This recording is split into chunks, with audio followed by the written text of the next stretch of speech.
Kenmore City Council is now in session. First item on the agenda is a study session. Amendments to the City of Kenmore tree regulations including exceptional trees, ordinance number 22-0553, presented by Development Services Director Samantha Loyuk and Assistant to the City Manager Garrett Oppenheim. Good evening. Thank you guys for being with us for this study session. As part of your agenda packet, we're basically going to go through the attachments, and we're presenting to you what collectively the feedback that we've received so far, and to say where we're at as of right now with the direction on trees. So we've compiled those in a list, and also as part of a proposed code amendment. So it's just a draft. And we're just looking for feedback tonight on direction for potential amendments to the code for trees. As you see in the agenda bill, this has been a focus since at least 2021 January. But tree preservation has been clearly very important to City Council. The last time we met with you was July 18th, and before that, May 16th. And based on that direction that was provided, we have provided these 6 items here as part of a draft tree code ordinance. So the first one is to support the climate action plan and maintain the existing tree canopy by increasing the minimum tree density requirement from 30 tree units per net buildable acre to 40 tree units per net buildable acre. The second one is to decrease the allowance for single family tree removal to 1 per year, regardless of lot size. The third is to always require replacement when significant trees are removed, and establish a fee in lieu program for replacement when sites are not able to locate replacement trees on their actual property. Number 4 is when replacing trees that have been removed, require that the replacement trees be native. And then establish an exceptional tree program, which is, we'll go over that at length. And we've also looked at the Gig Harbor policy, which is to retain existing significant trees within required building setbacks. So all of these items were based on feedback that we've received, and these are not being proposed tonight. It's just for discussion. We would still need to go through the SEPA process and have a public hearing and Washington State Department of Commerce review. So this evening, we're going to start by going over the memo that was provided, and that was provided by Garrett, and he can walk through that before we go through the proposed code amendments. Thank you, Samantha. If I could just clarify one thing on your agenda, there's an attachment that says tree fund memo. It's actually more than about tree fund. It's tree regulations in general. So. Thank you. The first section here is on tree units. The last time we met, we were asked to find more information about tree units. What we were able to determine about that is that tree units are used as a way to measure trees, because it's an acknowledgement that every tree is different, and the larger a tree is, the better it is for a carbon store and for the environment in general. And so we don't just count trees. Instead, we assign a value to trees based on their size. Let's scroll down a little bit, please. Thank you. The origin of the 30 tree unit standard that we have now, it actually comes from 2009. Previously, the standard had been 20 tree units per buildable acre, and that came from King County. But 30 has been in the code for 13 years now or so. The next thing that we were looking at was Gig Harbor and the tree regulations that they have there. And what we discovered in Gig Harbor was that they are protecting significant trees within setbacks. So they require retention. Let's see, what was the size? I think it was 10 feet.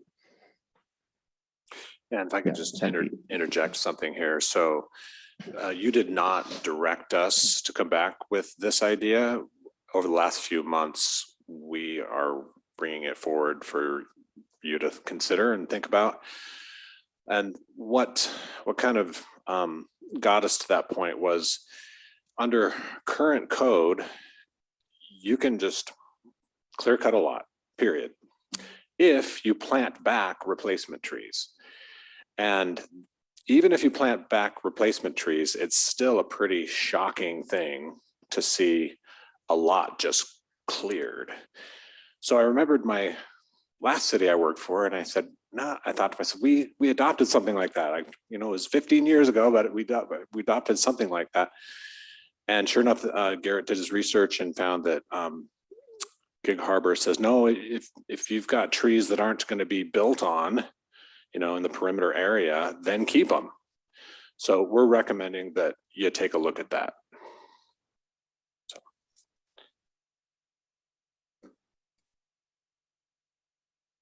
Thank you, Rob. So the next section here is relating to a tree fund, because back at our last meeting, council seemed to be amenable to introducing a fee in lieu program whereby if someone had to replace some trees that they were removing, but they didn't have space on their property, they would be able to pay an amount into a city fund that would then be used to buy trees and plant them and maintain them somewhere in the city.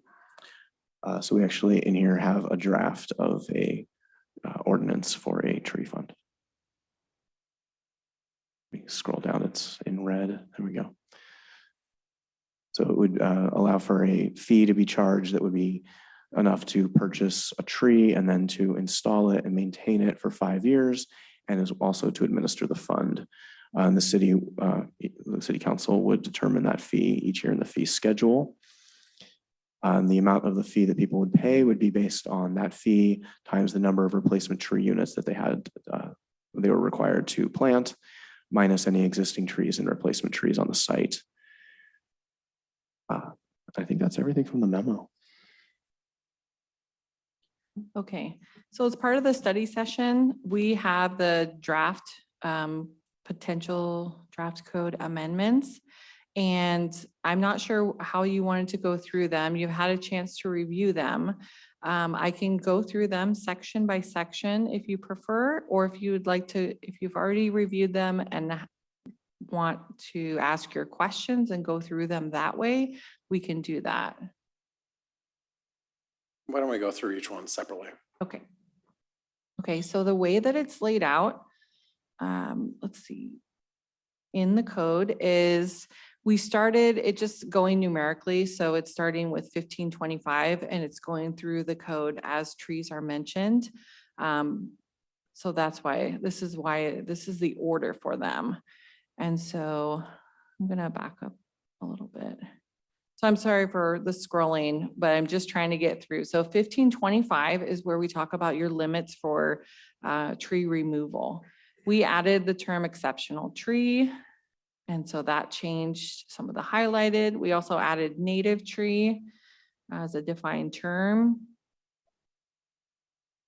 And so these are just the definitions. And then when we get into 1525-070, that's where you're going to see more of the changes that we're talking about. And so this section is when you want to remove a significant tree, not an exceptional tree, but a significant tree for a single family lot, this is where we would go to see what is allowed. And so what's changed here is that as a standard condition of the permit, one native replacement tree would be required to be planted for a tree removed. And then you could potentially do a fee in lieu option if approved by the city manager. So an instance where we would do that is like Garrett said, if there wasn't enough room on your property to have that tree. And then this is where the section says that only one significant tree per year can be removed. So and then it goes in to talk about what that looks like. And again, you need to do a replacement, and replacement trees cannot be a few of these species that are listed. Councilmember Shrubnik. Yeah, thanks. Thanks for pulling this all together. At the beginning of 1525-070, your first edit there, it's under a clause that says a permit is not required for these things. And so that was a little confusing to me. I mean, I think that's the existing language, and I don't know whether there's a way to clean that up or. That is the existing language, and that's probably something for our city attorney to look at. I think we briefly discussed it. It is a little confusing. Yeah. So maybe Dawn would be able to answer that, why it's in that section. Well, I think it was, as already mentioned, it's already in the existing code. But if this does move forward, I would definitely work with staff to perhaps organize it a little better so it was actually more clear. So Thanks. that's definitely noted. Okay, thank you. And then on clause B7, I mean, that's some nice language. What I'm curious is what are the things that we're really talking about? For example, are we talking about views? I mean, what are some examples of what we mean by that? So I think that this is in here to provide some flexibility. So sometimes when someone would come in and if they needed a tree removed for, like, sometimes trees will grow together and then it's not feasible to say, I'm going to remove the one without the other one becoming a hazard relatively, quickly, right? So there could be situations like that. Other situations we see is trees that are breaking the foundation. So trees that were planted long ago or naturally occurred that are really close to a house. And right now we don't have the flexibility really. Okay. Yeah. So those are, yeah, not how I understood this. Preservation and enjoyment of a property right or use possessed by other similarly situated properties. I would be curious whether that include, whether that does include views specifically, because that is why a lot of people take out trees, because they start to encroach on views of something. So anyway, that's just something to think about. Well, could we get Dawn's clarification on that and then see if council wants to add language to make it clear? I'm happy to do so. I think this, as discussed, is supposed to be a safety valve. But I do agree if the council wants to move forward that we could propose clarifying language. Not the exact same, but similar to a variance, because I think that is the intent discussed by Ms. Loyuk. It's really the flexibility to provide a safety valve if required, but there could be moving forward some more clarified objective standards. Could we add a clause that says this shall not be construed to be allowed for improving views? Oh, I of mean, course. that's what, Yes, that's your policy choice. Yes. yeah, because that's more discretionary. Thank you.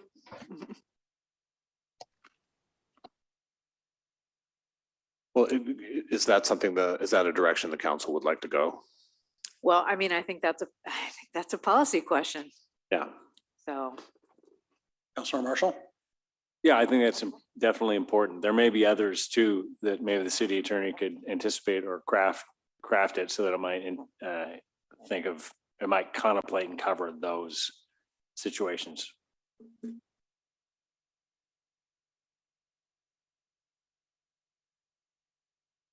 I have mixed feelings, so I would be interested to hear from other council members. Do we want to allow with this clause removal? And of course, this is only for significant trees, right?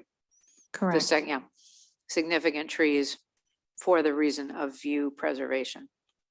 on Councilmember private Baker. property. So sorry. Councilmember Baker.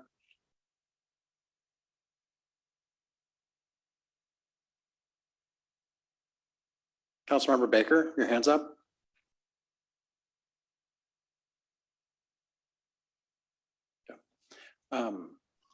Okay, finally.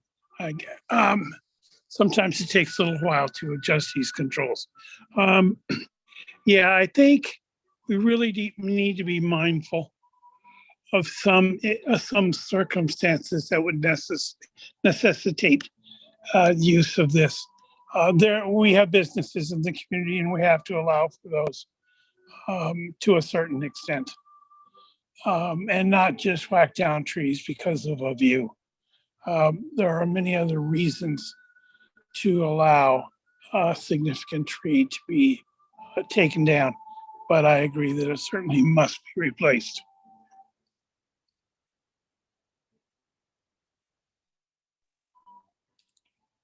Councilmember File. So I really appreciate the conversation. I think preservation of view can be described numerous different ways. And it has many different meanings for different people based on how you orient yourself. And so I think if you want to define that better, it would probably be a legal definition to make it more specific. Because one person's view on their lot is one thing, a neighbor's person's view is another. And the neighbor behind who might have a satellite may say yet a different thing. I don't know. Deputy Mayor. I want to thank Councilmember Srebnick for bringing this up. I think it's really important that we preserve significant trees. If they are not causing harm to a property, I think they should be preserved. And I recognize that there may be members of our community that would like their lake views, but I think the trees are more important. And I think the majority of our community would agree with that, at least from what I've heard. Actually, trees are important, significant trees are important. Our community is very upset when trees are cut down for building houses and ADUs and potentially other sorts of house building. I don't know why it would be acceptable to allow cutting down a tree for a view. Councilmember Kugler. I agree with what Councilmember Srebnick brought up. Specifically, the wording of this item, number 7, I think is just unclear. And I think if we could be more clear about some of the examples that Ms. Loyuk brought up, like that if it were growing underneath a house, if it was causing, negative impact on the primary residence, that would be a reason maybe to remove it. But I think the enjoyment of a substantial property right is just too broad. And I specifically agree that if it's speaking about views, that shouldn't be a good reason. I tend to agree with my colleagues here. I think there are other ways to deal with views. Folks they can limb trees, they can top trees, they can do other things that would preserve the tree and preserve part of their view. You look like you wanted to speak. Sorry. I was just going to say that our current code doesn't allow an exception for removal for the view. So our current code, you would be limited to the number of trees you could choose, but you wouldn't be able to remove more because you wanted a better view. Okay, I think we can move on. Okay, so that's 15. And now we're going into chapter 1820. So we're in the zoning code. And this is the 1820 are the definitions. So this is showing you that there are 2 new definitions. And this definition of exceptional tree is the same as we brought forth previously. And so we have native trees on the left column. And then on the far right are the size thresholds. Did you want to talk any more about this? Yeah, so these trees, we've been through this list in the past. They're all native to this region, the Pacific Northwest, the lowlands here. Yeah, I think that's all. Okay. Councilmember Shrubnik? Yeah, sorry to be an annoyance here. Can you remind us how those tree types and the DBHs were derived? I mean, I can tell you Douglas firs and many of these others aren't particularly exceptional. I mean, they grow incredibly fast and they're easily grown here. So I guess I'm not clear why they're exceptional. All the trees on this list came from other local cities that have exceptional tree ordinances, and like the Douglas fir and the big leaf maple are definitely every single city that has an exceptional tree ordinance protects those. And we chose the size based on what other cities were protecting. And for instance, the ones that we mentioned, those are incredibly robust at storing carbon and just in general being good for the environment. Councilmember Marshall? So just follow up on that, maybe then exceptional tree is just, that term is just used as a means of protection. That's sort of what it's there for. I think that would be a fair characterization, yes. Okay, and then do you know roughly, it depends on the species, I'm sure, but how old are these diameters?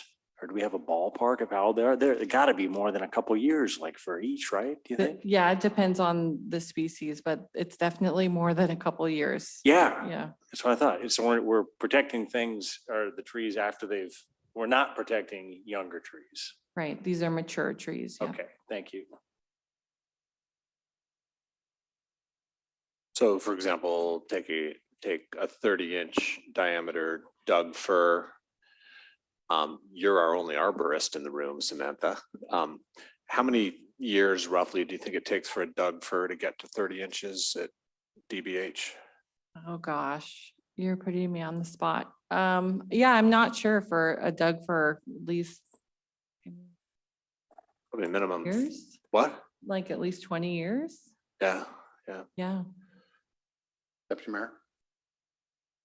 Well, I was just thinking about the significant trees or trees that I would consider significant on my lot. And they're about 50 years old, 40 to 50 years old. And I don't think one of them has a 42-inch diameter or a 30-inch diameter is pretty wide is all I'm going to say. It's a very significant tree when it gets to be that size, in my view. I'm just making a statement based on what I can see in my yard. 30 inches is big. And I have a few Doug firs pretty close to that. Yeah, these tree sizes are not actually, they're not uncommon as you see lots being developed. You'll definitely see a lot of these in arborist reports come up for development proposals. So, and then this also includes other exceptional trees that aren't listed by species. It includes anything over 48 inches, except for those, the nuisance species that are listed. So these are the nuisance species, which it's not to say that there's no place for these species. There are places, of course, for this, but on single family lots, probably it's not an ideal location for these. So 1820 is just the definition. So we're setting the groundwork of, oh, you have the hand raised. Councilmember Baker?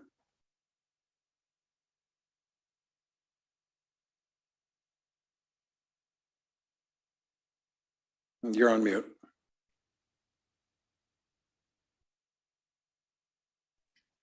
What I'm concerned about is what happened a couple of years ago, where property owners were allowed to take out X number of trees, significant trees, and what ensued was a clear cut of the property. And that's what I would like to see not happen. That you need to have a substantial reason for taking out as many trees as were taken out, not just because the code says you can take out X number of trees per acre. Councilmember File? Thank you. I really appreciate this section. I'm comfortable with it. And if I was going to follow up, Councilmember Baker, I think we can probably address that issue as we approach the new ordinance that is before us tonight. I think we addressed it earlier when we were proposing to change the code so that you can only remove one tree per year regardless of lot size. I think the one that Councilmember Baker is referring to, it was a large lot. And so that property owner was allowed to remove a lot of trees because it was a large lot. But this would, if that were to happen today, that large lot would only be, not today, but if it was to happen after this proposed ordinance got adopted, then that large lot owner would only be able to remove one tree. Am I correct? Correct. If that's for individual tree removal for single family, development is under another section, that's 1857, but there's also been some wording added to that section to help address Councilmember Baker's comment. But in this case, it was a existing developed single family lot that the property owner removed a lot of trees on. So hopefully this would make it so that that property owner could only remove one tree per year. Correct. Councilor File. So when we're talking about significant trees, the difference between residential and development, is there a way to increase the fee for removal of a significant tree to a developer? There's a way to do it in the code. Our fees are very high right now for tree removal. That's the feedback I've gotten from developers that have been into many other cities, is that ours are some of the steepest. I want to make sure we're protecting, preserving our significant canopy, because we can't just replace that easily. Thank you. Councilmember Shrubnik. I really liked the Gig Harbor piece, and since we're on that topic, I was a little unclear where that would fit in. So I don't know if this is the right time to talk about it, but on that, the perimeter idea, that was great. And then I think there was a percentage of the whole lot for ones that didn't have a structure on them. I think it was limited to that. I'm trying to remember. So I don't know if we can go with some of that language and include it. That would be great. And I also would like clarification whether that's just for developments or whether it's for single family as well that are being redeveloped. Where the language from Gig Harbor, that is in 1835 in the landscaping chapter. So we are going to get to that. So, but that's for the development, not the single family, or that's a requirement as part of a development proposal. Okay. So a new right. single family short plat. Okay, because I mean, it's also, I mean, I agree with Councilmember Baker. I mean, it's also happening on, single family lots that are redeveloped when there's a tear down. That's what happened near his house. It's happened now near our house, and it's terrible where the whole lot is just raised. And there's for no reason, just no reason at all. So yeah, it'd be great to get something like that for the single family as well, where you're prevented from just blasting down the whole lot.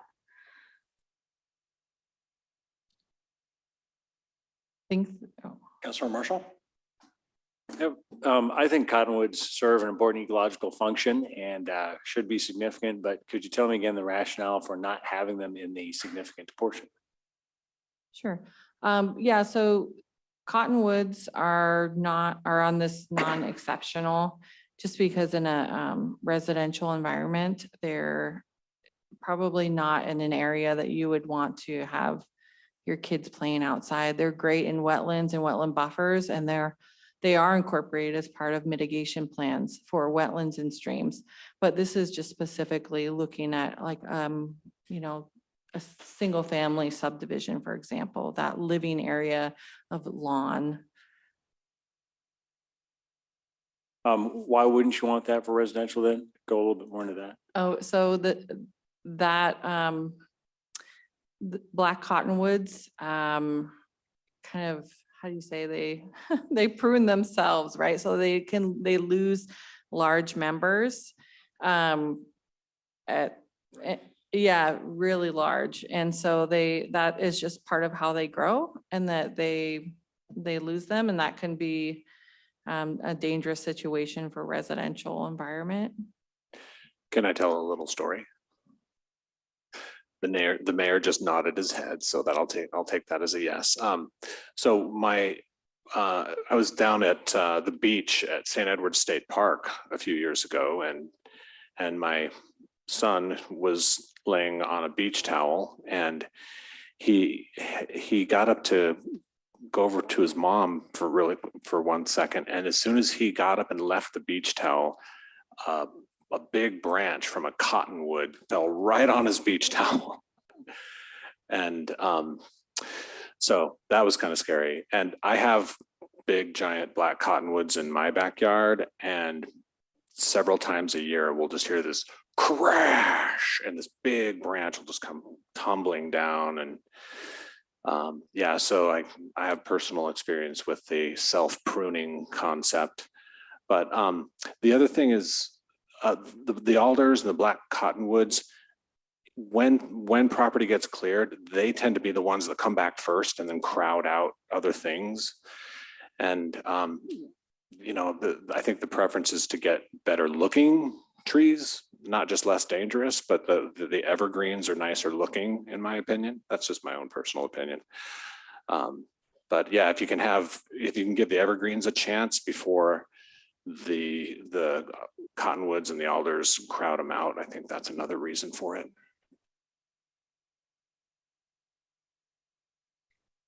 Thanks, Rob. Okay, so moving into 1821 for residential zones, there was something added here as an exception for lot sizes. If we scroll down. So this footnote 16 is referring to lots that are in the R4 where the minimum lot size is 7,200. And so this is saying that that you could reduce it where there are exceptional trees. And so this is also provided, actually it's in both of them. I think it's a footnote of both zones. But essentially what it's doing is saying that when a developer is retaining these, that instead of having a larger lot size, they could potentially reduce, usually it's like one of the lots by 10%, which doesn't end up being a lot, but it's still a benefit. So this was added because it's similar to critical areas or topographic constraints. So it's a pretty minor edit. 1835 is landscaping. And so this is where we look into the Gig Harbor Code. Some of this is cleanup. So it looks like a lot of these are crossed out. And that's because it was very confusing. And this was on a code cleanup list for some time where it kept saying single family dwelling units, but then it said single family development, and it just, the definitions were confusing. And so those were clarified. That's what this section is. Yeah. I'll try to describe a little. Okay, so for each of these landscape types, existing significant trees are required unless otherwise approved by KMC 1835-040C. So this is saying that in landscape areas type 1, 2, 3, which are just different types of landscape screens, that the existing significant trees must be retained within that landscape. And so there's a table, we'll come back. This is similar to the allowance that was provided before that we kind of talked about, but I want to go to the table. So in a residential development, what this is saying is that the 10 feet within the rear setback essentially, right? Interior lot line.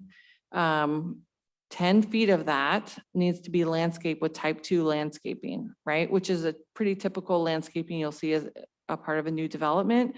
But this, what changes this is that it says, oh, as part of type 2, you have to retain existing trees. So within that 10 feet, if there are existing trees, you have to retain them. And that's how it got, the Gig Harbor portion was incorporated into landscaping. Councilmember File? Thank you. So just for a point of reference, residential development, commercial development, we have on 68th up the street where Cedar Park Church is at, the lot behind it, that's, you know, residential development, multifamily. So within 10 feet, a type 2. So anything that would come after this kind of adoption, you wouldn't have the removals of significant trees that border properties or, you know, line properties, corner properties, just to be specific. So for the example that I think you're talking about is probably Balburney Park. It's a large townhome development. For a project like that, it would not be the 10 feet of every single lot because you have interior lots where there was a lot of grading that happened. Where this would be feasible is on the exterior, the perimeter around where you're, because otherwise if you're saying the lots, you can't get utilities there. So you're saying that outside perimeter. Correct. And that in the example that you gave, yes. So outside, street side, but not bordering Unless- properties Unless there are necessarily. frontage improvements, but yeah. Yeah, and so talking about that, if we're going to not address what happens on bordering of properties, that's also an important discussion to be had. We lose a number of significant trees this way, and they have a large impact. And so I don't know why it is feasible to not include you know, significant trees on all perimeters of a lot for consideration, or neighboring properties, not just street side perimeter, but those that border properties. So for the example that you gave, a lot of the interior lots, so they're all brand new lots. And the interior of the site had a lot of grading that happened. And so retaining those trees, getting the roads and doing the grading and getting all the utilities for those internal lots, I don't know how you would retain a tree. Like within, you'd have to like grade all around it. And like, I don't know how that would work in that situation for a larger development where you have the internal, you know, lots. That makes sense. I'm picturing the broader property perimeter, not just the internal lots of that kind of scenario, but the actual larger outlying print, the footprint. So if you're thinking about an outside of a square, rectangle, whatever, that those significant trees that border properties, you know, homes and whatnot, a good number we're taking out. And I'm concerned about that because that takes away from shade and cooling our environment and changes the nature of, you know, that suburban ecosystem. So we can't replace those trees so simply where they had been, and significant areas that were really kind of not touched, right? But they're nevertheless taken down. So I would like to prevent that sort of thing if we can and retain more significant trees. It's done in other municipalities. I don't know why we can't consider it here. I think that this would help address that along the perimeter. because those perimeters would end up being the interior lot lines of the future lots. So the 10 feet, if it's within the 10 feet, then those would be retained on, based on the landscaping standards.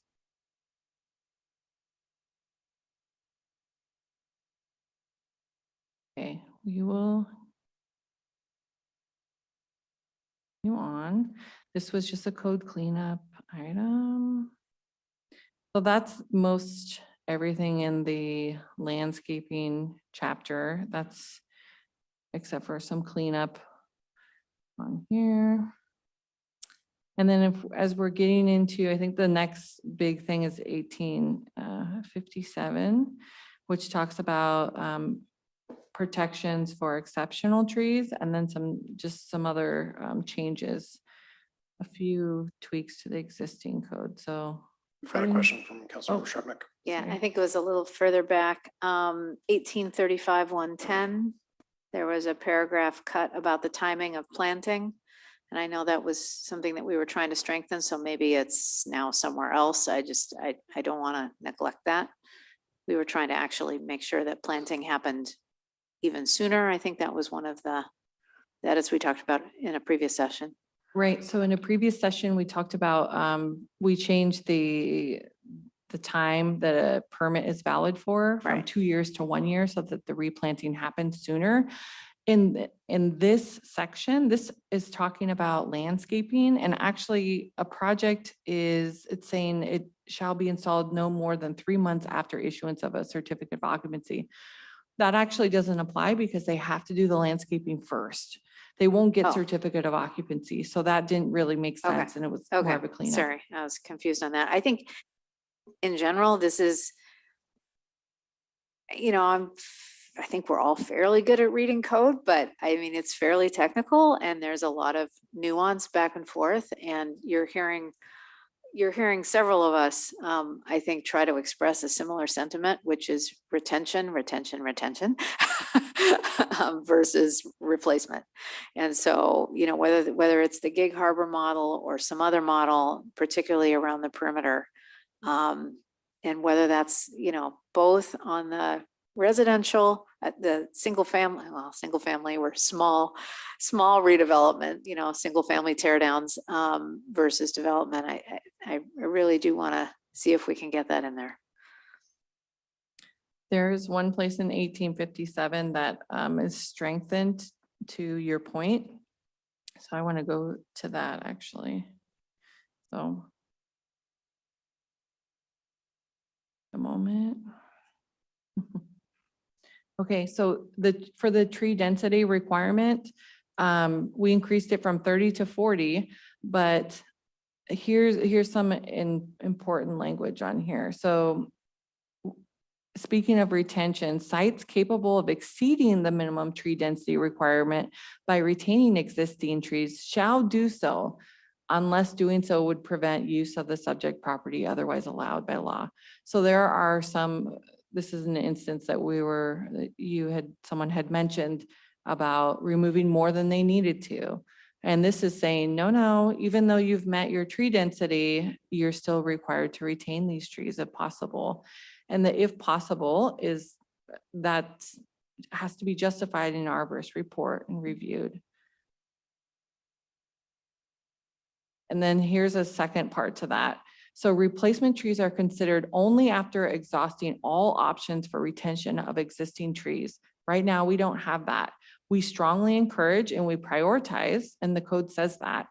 And we push really hard. And you know what? If we have, SEPA, then SEPA helps us to retain trees too.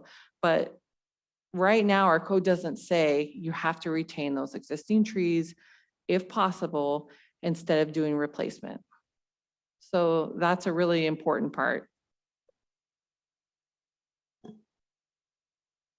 Oh, there was an allowance provided here that was increased as a reduction from 10% to 20% for retained trees that are placed into tracts or protective easements. And that is providing more of an incentive to put these, to put a long-term preservation area in perpetuity so that they can really remain there. Because once they're in a tract or an easement, it's a lot harder to remove them. So that's why that was increased, is because right now the 10% isn't used. It's not it's not enough of an incentive.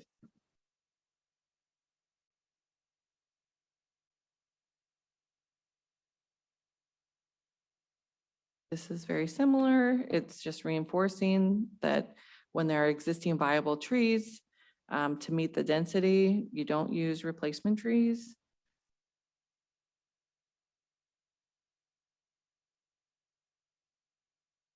Okay, and then, so this next section gets into the exceptional tree protection. So those ones that were listed in 1820 that are beyond what is considered significant.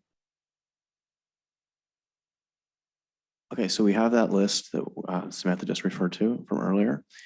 And this is telling us what you are not allowed to do to any of those trees. And so we have a whole list here of you're not allowed to remove them, harm them, pour toxic material on them that could affect their health, burn them, or even have a fire near enough to them that they can affect their health. You can't top these trees. You have to prune them within the standards of care of the Tree Care Industry Association. And you can't attach signs, posters, or other things that would harm the tree by so attaching them. But we have recognized that this can be very stern. So there are a few exceptions by which exceptional trees could be removed that we've written in here. So there are variances. The first we have is special circumstances. I'm sorry, let's see. Yeah, so we have special circumstances where this is kind of like what we talked about before with the Okay, first I want to make sure that we recognize B, no variance is allowed in order to create additional lots. That speaks for itself.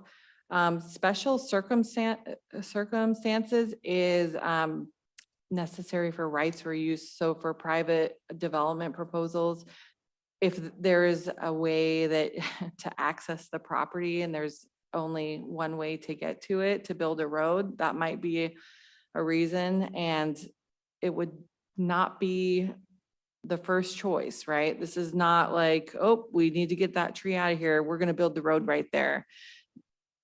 This is, there's no other way to access this property, and there's an exceptional tree there.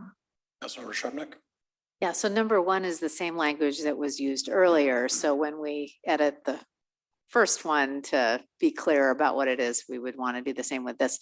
And then number two, I think we should walk the walk. I'm not sure why we have an exception for public development. If we're holding private developers to a standard, we should hold ourselves to that same standard, I think. I think that was intended more for capital project improvements like sidewalks and roads. But yeah. Councilmember Marshall. It also just seemed by its plain language to note that it was a tree that's preventing the agency from fulfilling its public duty. But maybe that needs more, maybe you'd like it to be better spelled out.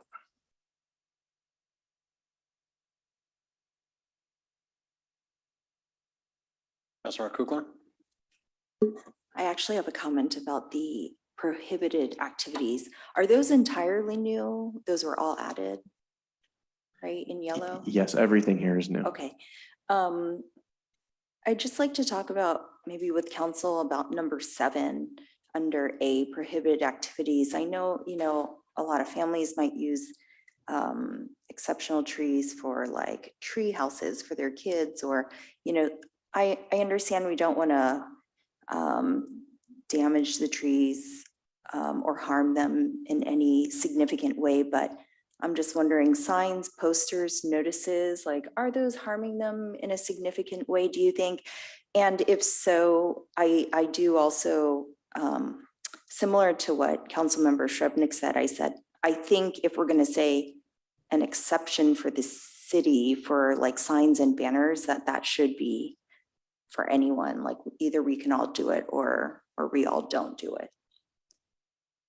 I mean, there's also like tire swings, things like that.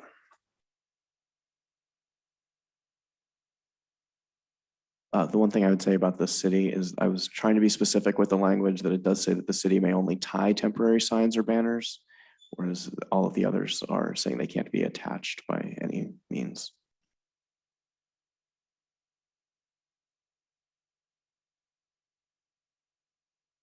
I'd like to get direction before we move on to the next thing. So what are you directing, council? Do you want us to remove 7? I don't think anybody was proposing removing 7, right? Were you? Or I thought you were just saying, make it, everybody does the same thing. Well, I guess even like a tire swing or something, like you might need to fasten it with a screw. I guess I feel like this might be a little too prescriptive, but that's my feeling on it. Yeah, I think I agree with that also. I think like a hammock or something like that too, like these are things people use trees for. Councilor Marshall? And maybe the direction could be we direct staff to come back with some reasonable limited recreational use or other use, however that would be phrased. We can't encompass the universe of it right now, I guess, but maybe we could direct staff to try and come back with something that approaches that. Yeah, because you can kill a tree by like tying a rope around it, because the tree gets fed in that membrane between the trunk and the bark. And so you don't want to like tie a rope around it for your hammock, right? But you could do something else and still have a hammock. Or yeah, and nails don't necessarily hurt trees. So yeah, maybe we can come up with some language that finds that balance. Councilor File? Thank you. I really do agree with Councilmember Kugler. And I have to say, when you walk through like Swamp Creek Park on 73rd, many people have walked past, of course, the trees that have enveloped bikes, right? Or other things. So I'm thinking about how the way people enjoy their family time and how they spend time together as families, and the things that bring joy to families. I do agree that this is a bit too strict of language, and I think it can be revised. But we have to think about the way people enjoy their family time, their yards, or their time when their grandchildren come over and visit. I would hate to see a treehouse not be built in a backyard. I would hate to see a swing not be able to be part of a childhood's memory. So I think we can improve upon this. There may be a way to just, right now in our code, we have tree removal. Now, this is just top of my head, but in 1820, tree removal is defined, and part of that is saying that it's to cause harm or injuring a tree so that it were to die within 3 years. And so that's already within our code. And then that would kind of encompass all of this. So if you're damaging or harming the tree, then that it's kind of a set, it's saying that, okay, within 3 years. I mean, doing a tree house or other things that may not, that would be kind of normal use, right? So we could come back with something like that.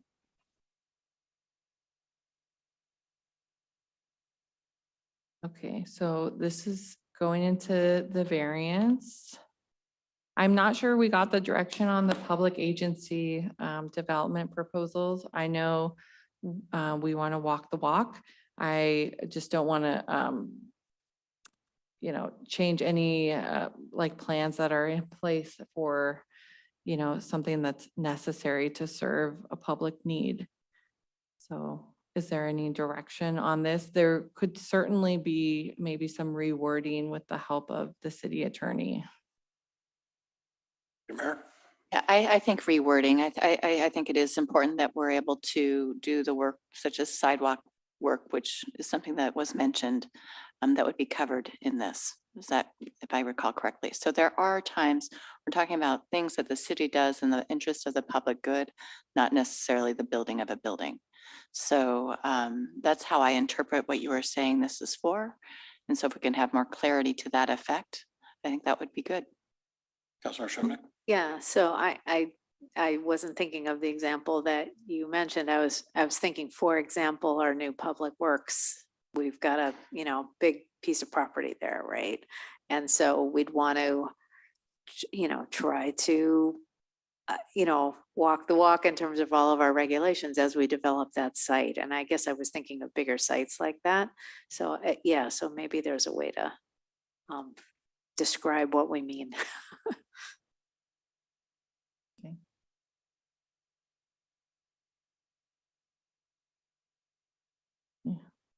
So even when we have these variances, we still have mitigation requirements. So when you remove a tree for this, it has to be replaced with 3 replacement trees. And those all have to be native species. That's not listed right here, but it is somewhere else in the code. I think we're going to, have we seen that already, or are we going to see that For the later? replacement? Yeah. Those are the same species that are listed under exceptional. Yeah. What it refers back to. Councilor File? What prevents an individual from, purchasing trees and returning those trees and providing the receipt? I've heard of an issue where that came up in the lobby of City Hall just a couple weeks ago of a resident who was given some options to replace a tree with new trees, or to be able to have a form signed off on. And the site person came out 3 times, and after the last time, they did not want to install trees on their property, and was presented with this option. I wouldn't want to see that presented as an option to community members and be able to escape the reason why we're doing this. But if there is an option to purchase trees and have them and put that into the tree fund so that we can install trees, I guess I would be in support of that. I just want to make sure we're not giving an easy walk out or a way that people can get around this piece. Councilmember Baker? You're I muted. wanted to make sure that there's also a survivability standard. I really like the fact that you got a 3-to-1, a replacement ratio, but I want to see a survivability piece in there that says they have to survive for 7 years or whatever the period is that ensures they will be able to continue.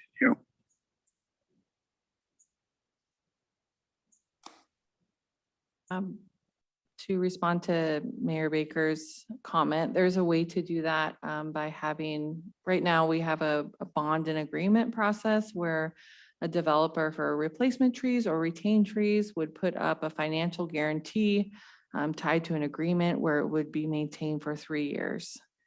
And then at the end of the 3 years, we have an inspection, and then assuming it's all good, the release of funds would occur.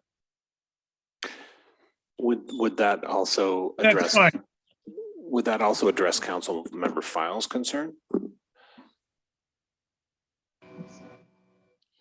I guess that's fine. I just don't want it so cheap that they're willing to give up the bond just to walk away. I'm not sure if it would address Councilmember Files' concern. I think I'm not sure if I understood it correctly, is that the example that you're using is that they didn't want to replant the trees that they were required to? Exactly. And I had this conversation with a person in our lobby just a couple weeks ago. And they also engaged with a city member, but I was told they had taken down a tree and they were required to put up, additional trees. And they absolutely refused to. They felt that their property was being, encroached by trees. And after the third time that a site evaluation was done, or a site visit was done, that he said, why don't you just go down, buy some trees and then return the trees? That's what came out of this person's mouth, a resident. And I was really sad to hear that. I wouldn't want to see that sort of a thing happening, or that sort of an approach, engagement occurring in our city from official staff. But, we should have, that, plan C to be able to purchase trees towards the fund that we can then plant. If a person's not going to plant trees on their property, they're just not going to do it. And we can use the tree fund as a way to be able to get that infrastructure back up somehow. Right. So the tree fund would answer your question, and that is returning them is not acceptable. That would not be something that I would ever think is okay. So. Thank you. All right, it is 7 o'clock, so I'm going to adjourn the special meeting, and then I will ask that we add this conversation to be first on our agenda when we approve the agenda. We will continue that then. If that's okay with everybody, because it is 7 o'clock. All right. I'm now calling the regular meeting to order. Would the clerk please take the roll? Thank you, Mayor. Councilmember File, Present. Deputy Mayor O'Kane, Present. Mayor Herbig, Here. Councilmember Shrubnik, Here. Councilmember Kugler, Here. Councilmember Marshall, Present. Councilmember Baker, Here. all present. All right. If you'd all please stand and join me in the flag salute.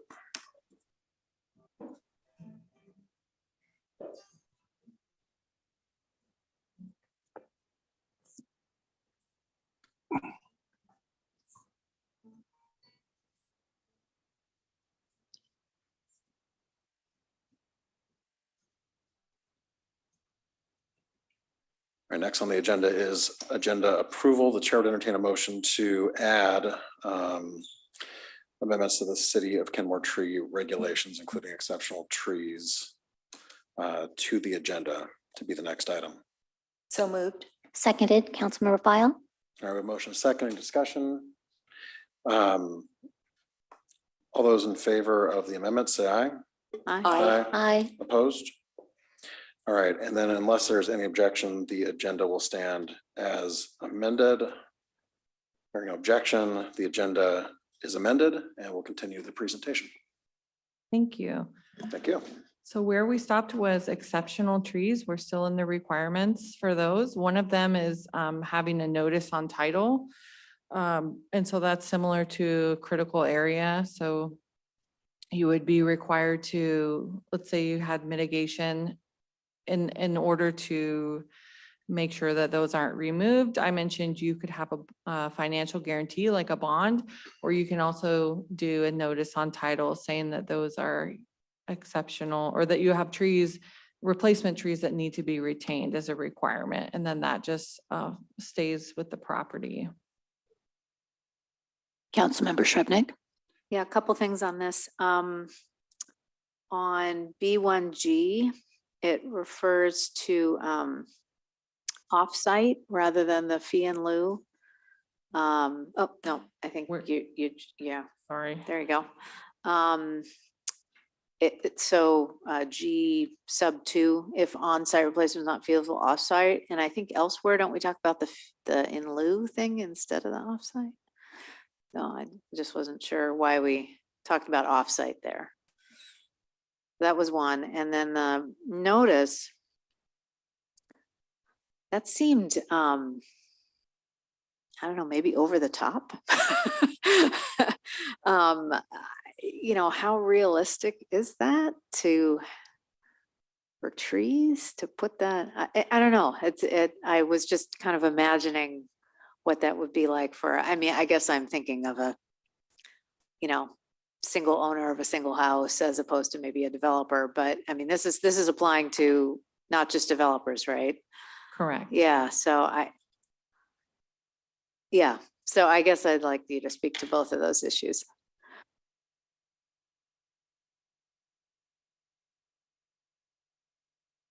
Well, I think with the notice on the title, we were kind of trying to address what we were just getting at, which was Councilmember Files' issue of that people might not want to plant them. They might want to remove them immediately after they've planted them. So this is a way of putting it on the title that these trees have to be here. And like it says at the end, the notice runs with the land. So subsequent purchasers of the property will also know that those trees are exceptional and can't be removed. So that's why we put this on here. I admit it does seem like a lot for these things, but if we want to protect these trees, then I don't think it's that much to ask property owners to go and do this. So this is just for the exceptional trees, the replacements to the exceptional trees then? This is for the replacements for exceptional For the trees that have been exceptional. removed So this under is this going to be a variance. small number. Okay. Yes. All right. Oh, okay. And It it still would- seems infeasible, but, and then the offsite thing, if you can speak to that. I think actually that was written before we had put in the fee in lieu. So that hadn't been addressed yet. Thank you for pointing that one out. Councilor Marshall. So the language shall run with land, that's the language for a covenant, right?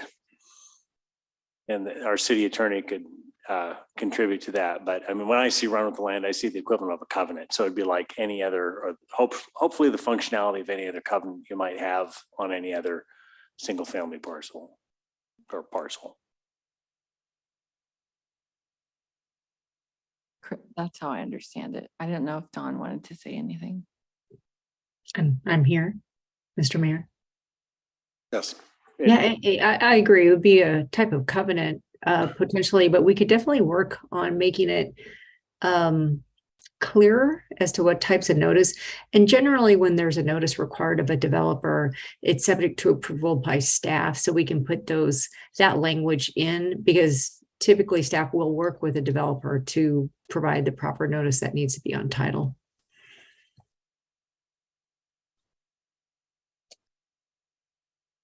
Typically what we see is like a one-page document that said, it would say like this property contains replacement trees as required per a code section. They shall remain, and then it goes on to say that they would remain.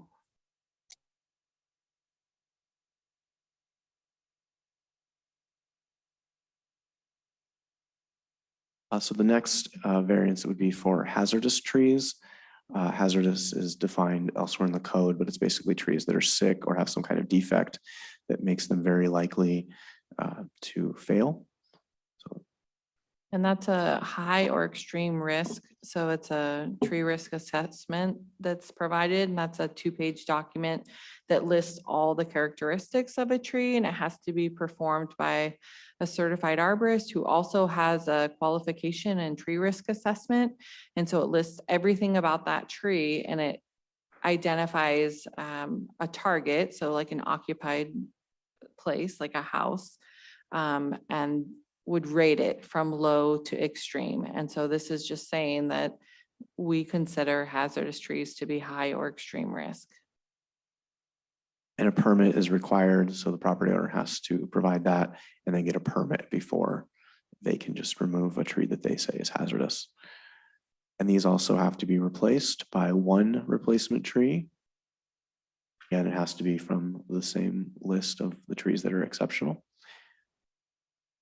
And then we have a couple of more. We have the private access, which is I think kind of what we were talking about earlier, where there's no other way to get to the property. So you might have to put in a road or something like that to get there. And then we have public facilities, which is where the removal of the tree would be necessary for a road or a bridge, utility, something like that.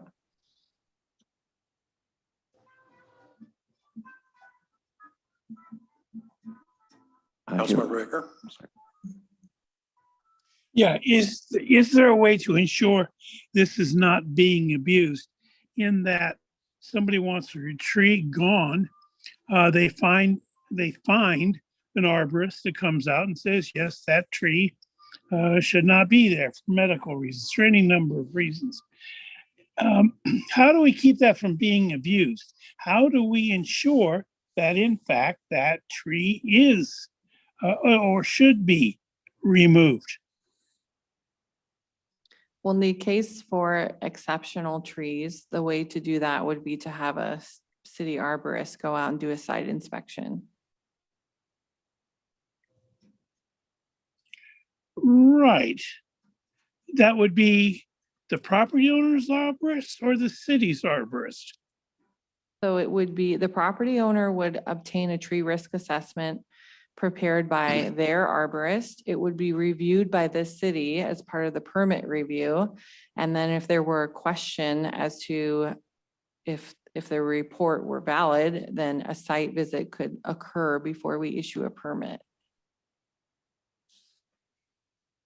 I just want to ensure that trees are being removed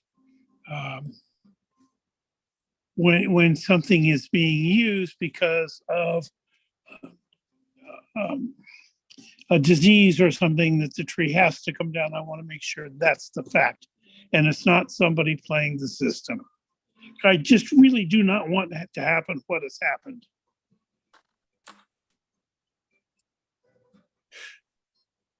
So to get at what Councilmember Baker's saying, one thought is when it comes to exceptional trees, before an exceptional tree be removed, that it requires a second opinion of a city arborist. If you want, you could add language like that. Thank you, Mr. City Manager. That certainly clarifies a lot of my concerns. Councilor Shrubnik? So I would love to see something like that added. I mean, if we're gonna have the city arborist review it, why don't we just have the city arborist review it? And I mean, we don't need a second opinion. I don't know. I mean, that just seems duplicative and costly for the homeowner or developer. If what we're saying is that we wouldn't trust their arborist, which I think is I guess that would be a stretch to me. I mean, arborists, like other professionals, have a code of ethics. And I guess I would be fine with trusting their arborist, but if we're not going to, then it doesn't make sense to have both, in my opinion. Deputy Mayor? Oh, I just had a budget question. Do we have a current city arborist? I thought we had one. We're requesting one for budget. Yeah, you. Oh. Okay, right. Well, I mean, but titled. We don't have one on staff, but we use contract arborists currently. Yeah. That was the nature of the question I was having. Thank you. Yeah, thinking about it some more, I when it comes to exceptional trees, two arborists might make sense because you're talking about taking down a really big, important tree. Wouldn't you want two arborists to both be nodding their heads? Just a thought. And by second opinion, are you saying the city arborist would be the second opinion by visiting the site and doing their own, okay, assessment, okay.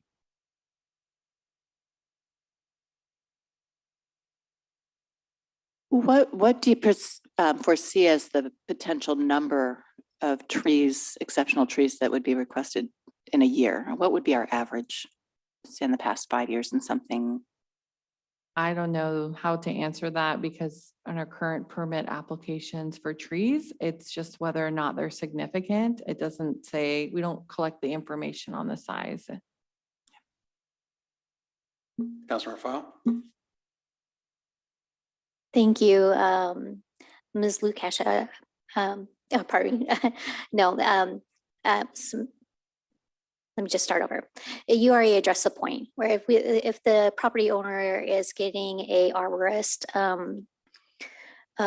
evaluation and the city is doing the secondary one, whether it's with our staff or by contract, I am comfortable with that because it is, the fail safe of having two separate opinions. And I know your office is very keenly attuned to what's occurring in our city and stays on top of these things. So I'm comfortable with that piece. I want to say I just really appreciate all the hard work on this. I'm really happy with a lot of the cleanup, and I'm happy with some of the direction we've given tonight. And I look forward to seeing the final piece come back to us.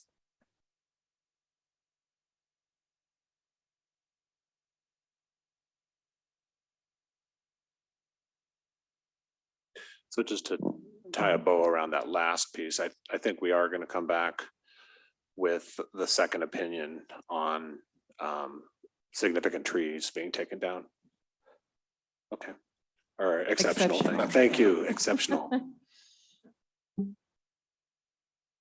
Okay, so moving on to subsection C, which is just related to modifying standards in order to protect exceptional trees. And subsection 1 there allows, well, it relates to subdivisions in the R4 zone. So if a lot contains an exceptional tree, this allows the minimum lot size to be reduced to 5,400 square feet when doing a subdivision. And then subsection 2 relates to setbacks and reducing the size of those to 10 feet in residential zones and 5 feet in other zones. And so then we have subsection D, unless there are any questions on that. No, doesn't look like it. Moving on to D, which is penalties. So subsection 1 is a civil penalty, and it allows a penalty of up to $2,500 per inch of the diameter of a removed tree, with a maximum fine being $150,000. And then that can be doubled if it's found to be willful or malicious. And then in addition to that, the violator has to plant 3 replacement trees for an exceptional tree that's been removed. And the same standards with regard to the replacement trees being native. And just to note that the 2,500 per inch, for significant, it's 2,000 per inch. So this is a little bit more than that. It's still a hefty fine.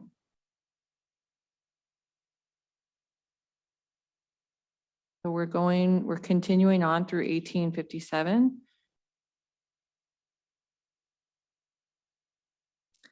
This is talking about the fee in lieu, and that really it's our intent to preserve and replace trees on site, and that only in rare cases and as a last resort would a fee in lieu be allowed. And so that is speaking to where property owners essentially don't have any space on their property to plant the trees.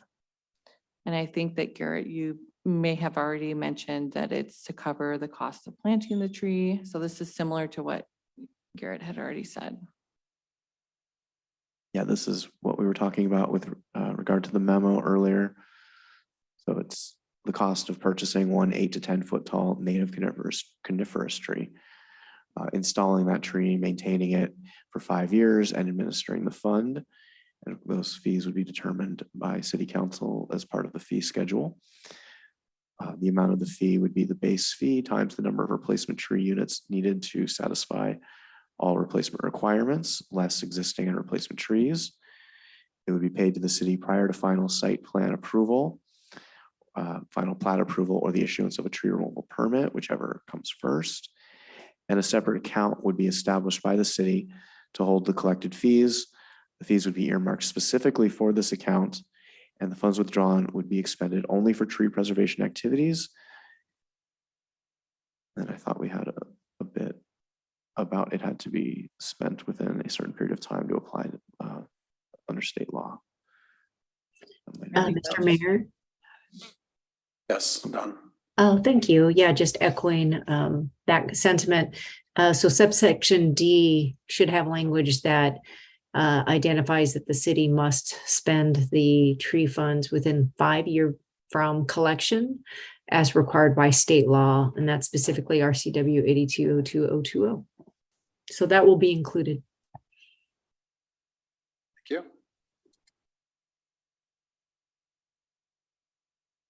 Yeah, and the last section is saying replacement trees shall be native, and that's to align with the other language about native tree replacement. Tree windthrow is not changed. tree protection during construction. There was a figure that was added. This is what we've been using just to help people understand where the fencing needs to be placed. This is for replacement. This is during construction. This section has always been a little, I mean, I don't know. This is saying that within the bonding period or within the 3-year period, if there are trees that are damaged or die within a period of 3 years, so during that maintenance period, that they have to be replaced in kind at a ratio of 1-to-1 within 6 months. And so this is existing language. And then we just added a ratio of 3-to-1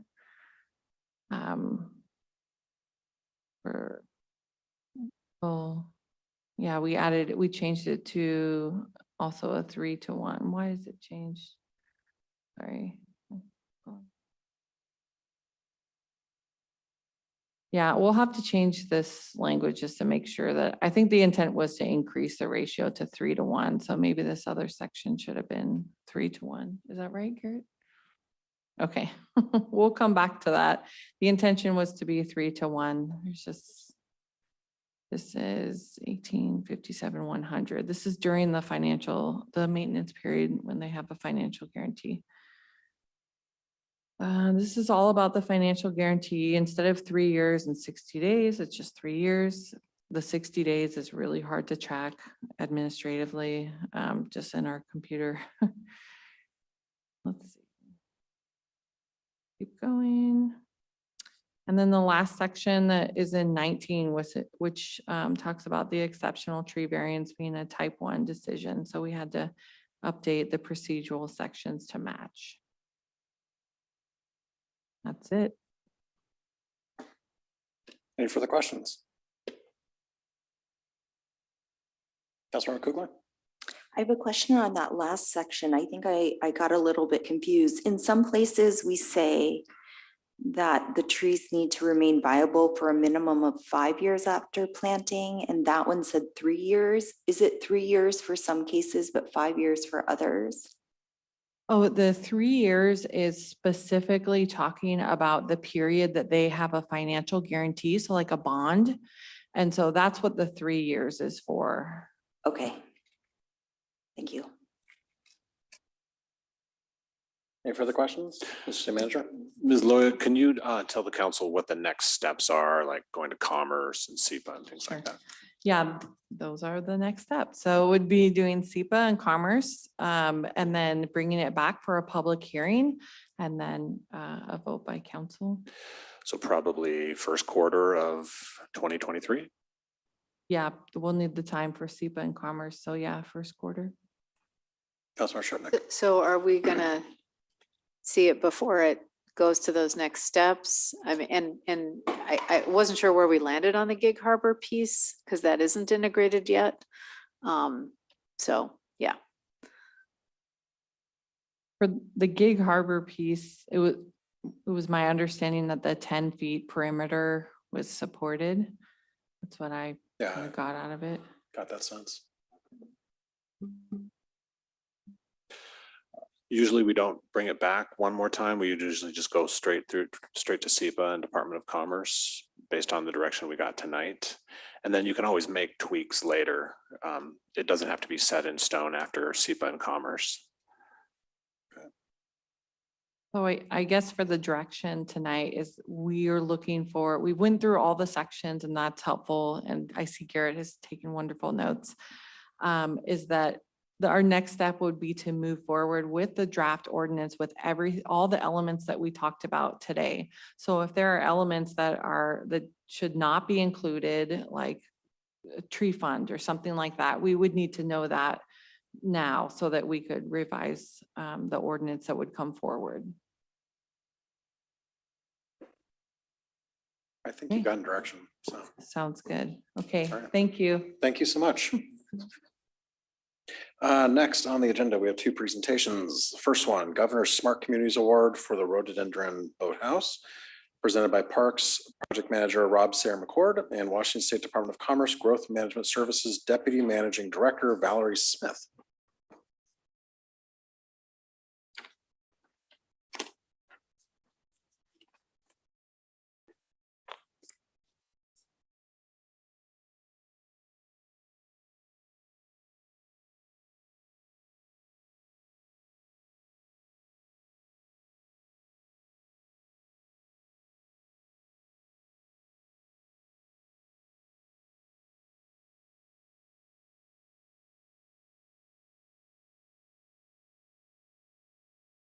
Yes, that's my understanding. Rob, can you hear us online?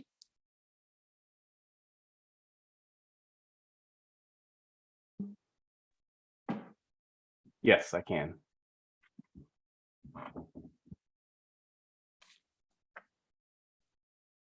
We have one other representative from the Friends of Kenmore Boathouse Committee, Tom Sanderson, with us as well. I'm afraid that, like myself, several other members who are planning on attending tonight from our various partners have all fallen ill. So Tom and I are here virtually, and the others were not feeling well enough to do that. So we apologize for the unfortunate timing, but we're very excited that Valerie is here and super proud to have received this award.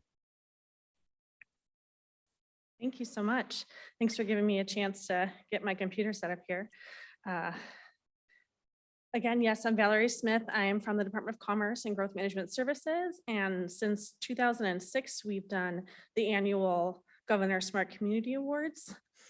And on behalf of Governor Jay Inslee and Commerce's Director Lisa Brown, I'm pleased to present this Governor Smart Communities Partnership Award to the City of Kenmore, the North Shore School District, Kenmore Community Rowing Club, and the George Pocock Rowing Foundation. This award highlights the governor's commitment to preserving and protecting Washington's desirable quality of life. It highlights the governor's commitment to preserving and protecting Washington's desirable quality of life and recognizes the hard work of our communities, residents, and local officials to make sure we have a clean environment, equitable access to amenities, and high-quality affordable communities. All the attributes that make our great state a wonderful place to live, work, and play. This specific award highlights public-private partnerships, working together to meet the needs of residents and the city's community partners.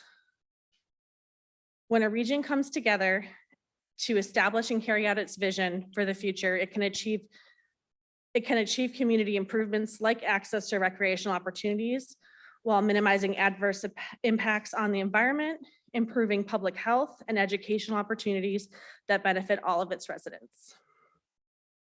Today, we are celebrating this region's Kenmore Public Boathouse project. This collaborative effort engaged the community and local nonprofit partners to produce an innovative solution that is a model for other communities to follow. This project serves to transform neighborhoods in a meaningful way, leading to broad community support and a catalyst for private development and redevelopment investments. Most notably, that this is the opportunity for community members to access an otherwise exclusive activity and creating programs with a focus on diversity and inclusion. On behalf of Governor Inslee, thank you for your commitment to strengthening the whole region, continuously working together on this project and supporting it into the future. And a special thank you for the city staff involved in the projects. Congratulations. Thank you. Thank you.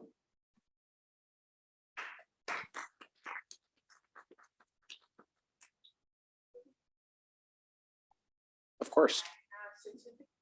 File for all the partners involved.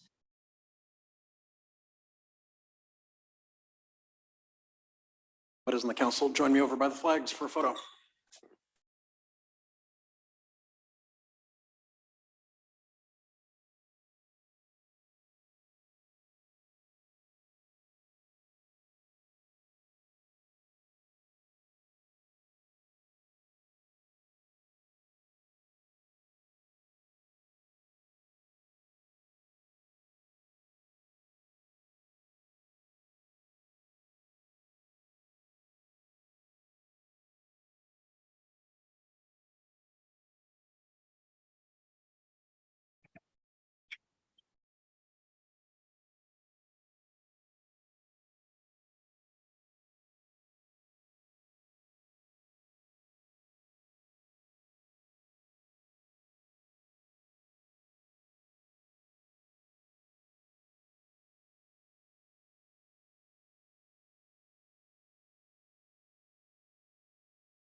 Next on the agenda is a presentation, Rhododendron Boathouse Fundraising Mr. Quarterly. Mayor? Yes, Councilmember Baker. Yes, I just want to take the opportunity to thank everybody for allowing me to spend as much time as I did in trying to lobby for funds and do what was ever necessary to make this boathouse a reality. It was an exciting time for the city and certainly fulfilled one of the requests of the community. In every study we've ever done, they wanted more access to the water. And they felt that providing a boathouse would be very beneficial for our kids. I'm very pleased with the people who made this happen and who've caused this to come to fruition. So I just want to take this opportunity to thank staff and everybody involved for allowing me to participate. Thank you. Thank you. You had a lot to do with that, Councilmember. Next is the Rhododendron Boathouse Fundraising Quarterly Report presented by Parks Project Manager Rob Sayre-McCord and Rhododendron Boathouse Fundraising Committee Member Tom Sanderson. Yes, good evening, everyone. Just want to say a thank you again to Ms. Smith for the presentation for the award. Obviously, this boathouse wouldn't have happened without the collaboration of our partners on the project, the Kenmore Community Rowing Club, the Pocock Foundation, and the school district. And so I know it's been kind of a bumpy road for all these partners to have gotten to where we are, and it continues to be a bumpy road in the fundraising effort since the boathouse opened.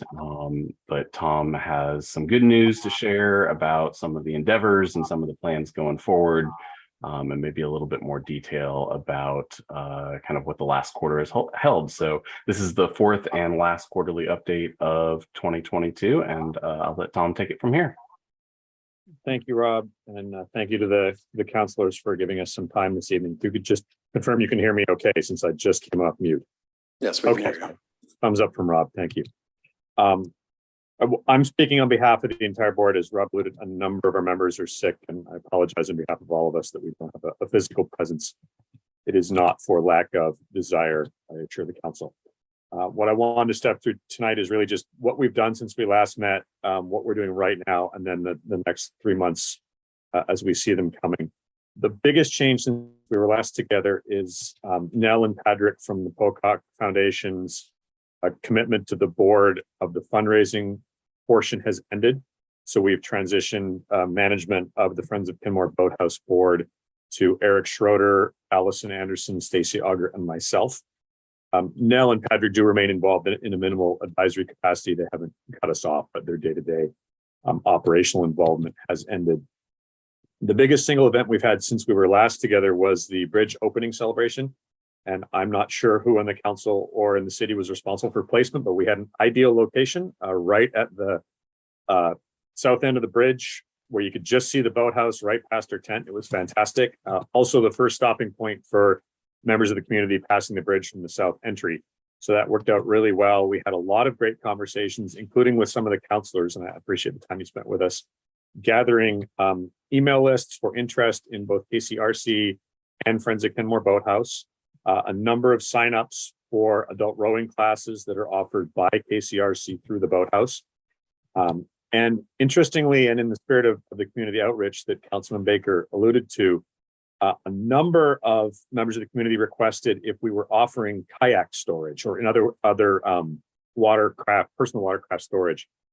As I believe the council is aware, that's not built into the boathouse itself, but that was something we wanted to pass on to the council to make sure you're aware that is a significant item of interest amongst the community and something that we'd like to work with the city in the future, if it makes sense to do so, that Friends of Kenmore Boathouse would be happy to help with administration of such a facility if it is feasible, both in serving our mission of getting more of our community out on the water and as a potential fundraising and revenue source to the boathouse. So that's something we'll be in contact with the relevant city staff officials on in the next quarter, but I wanted to pass that on behalf of the city of Kenmore. It was the single most popular request we got during the bridge day. What we're doing right now, we are working on the design of the donor wall and location on the boathouse, and this is a way that we are proposing to recognize donors who support the boathouse. Hedrick with Pocock helped us develop the tier structure. So how many levels and what we are proposing as the dollar level for each one. The next step will be to finalize the design and location of that wall and then get the city's approval for that before we actually initiate any fundraising behind it, for the simple reason that we want to show donors what they're getting, and we don't want to show them what they're getting if the city isn't comfortable with what we propose. Eric suggested that the location of most public visibility would be the south wall of the boathouse exterior above the doors. If you're approaching the boathouse, that's the big blue blank space essentially above the main roll-up garage door. But we intend to work with City of Kenmore Communications unless the council advises us of any other stakeholders that'd like to be involved. And of course, through Rob on design and location before we finalize any fundraising material. So generating that final design and donor packets, a lot of what we're on right now. We did get a request from the IRS for additional information supporting our 501c3 tax exempt status. Allison has been working on that and the response was submitted last week. We believe that is the final piece of paper necessary to complete that portion of the tax exempt approval. And we are continuing to pursue available grants as one of the most promising fundraising efforts. We have currently one in the pipeline that's coming through KCRC for board training and capacity building, but that's a direct benefit to both KCRC and Friends of Kenmore Boathouse since we share 2 board members. In the next 3 months, our major tasks that we want to accomplish are to complete the donor wall design and get that approval, receive confirmation from the IRS that our tax exempt status is complete, or obviously reply to any additional inquiries if they have them, but we don't believe that's going to be the case at this time. Identifying dates for spring fundraising events. At our last discussion, we had been talking about potentially a gala event. After further discussions about the viability of targeted outreach versus community outreach, we're now looking more at smaller targeted events with the high schools, who are one of the primary constituents for the use of the boathouse, and the parents of the crew teams as we get into the spring and we start forming those new rowing teams within the high schools. As Stacy put it very well, if we don't know those we serve, we can't get the job done. So we're also discussing with the high school coaches the possibility of bringing 1 to 2 student athletes onto the board, so we can make sure we have the perspective of those constituents that are most commonly using the boathouse.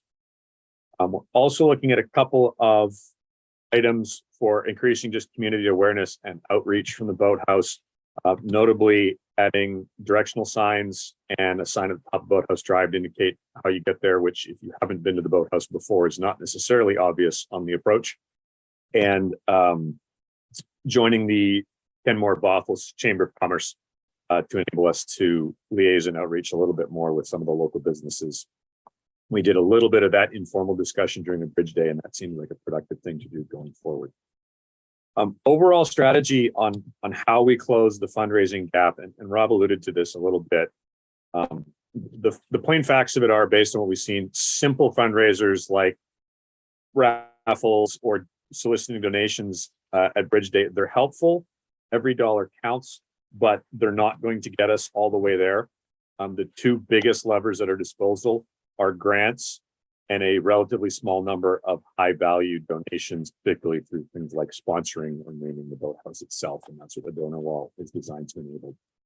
One of the particular things we've run into repeatedly is the unique lease structure and the public perception of Friends of Kenmore Boathouse, the nonprofit, versus KCRC, the operating entity, does result in some confusion. And so we're looking at how the lease structure matches up against what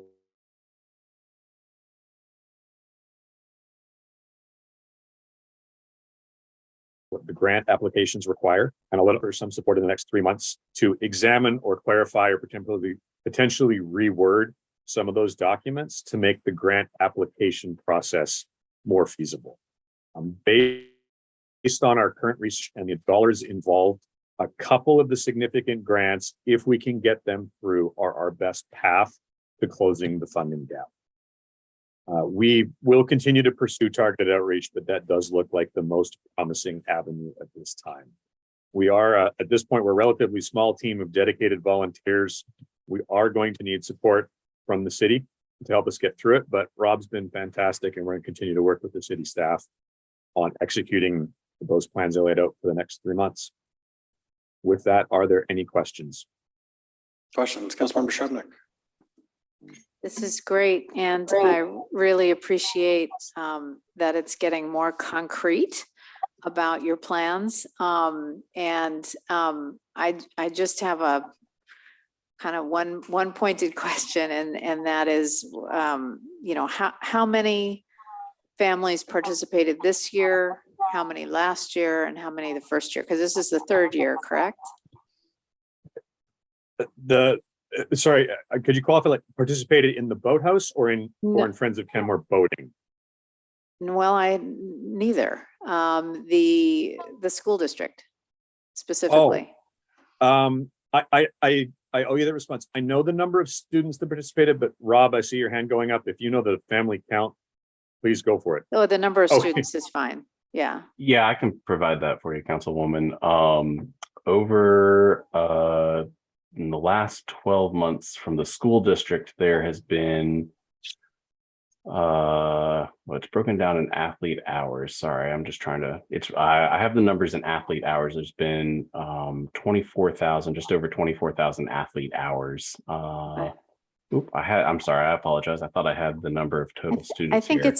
it's, you know, somewhere in the neighborhood of about 100 a year, I think, plus or minus.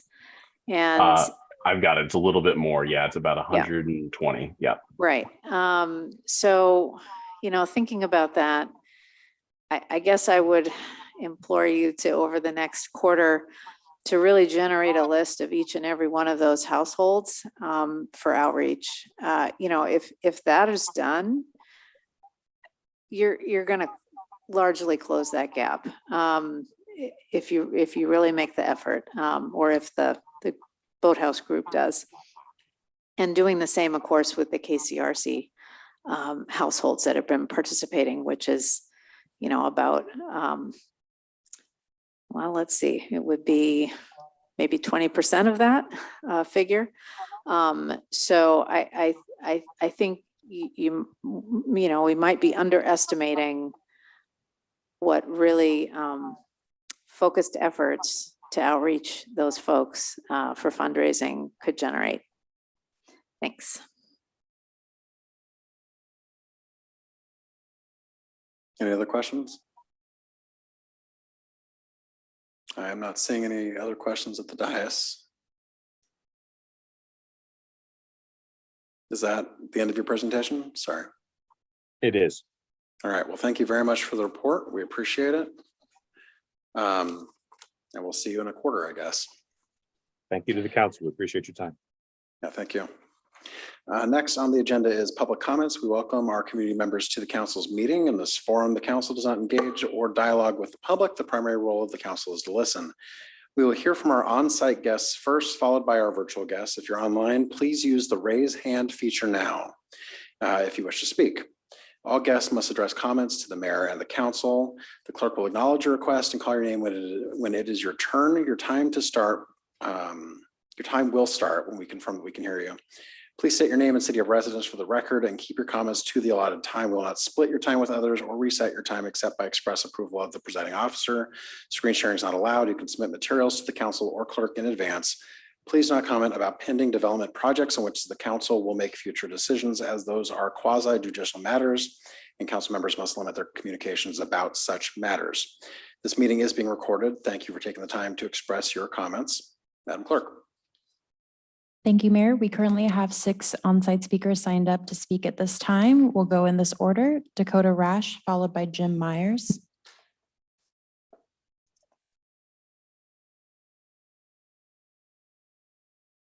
Hello, thank you all for the time tonight. My name is Dakota Rash. I'm a resident of Lake Forest Park. And I actually come largely in praise tonight. I like to make sure that as part of the environmental advocacy community, that I don't just come when I'm nagging about SEPA decisions and what I don't like, but to actually thank you for making decisions I do appreciate.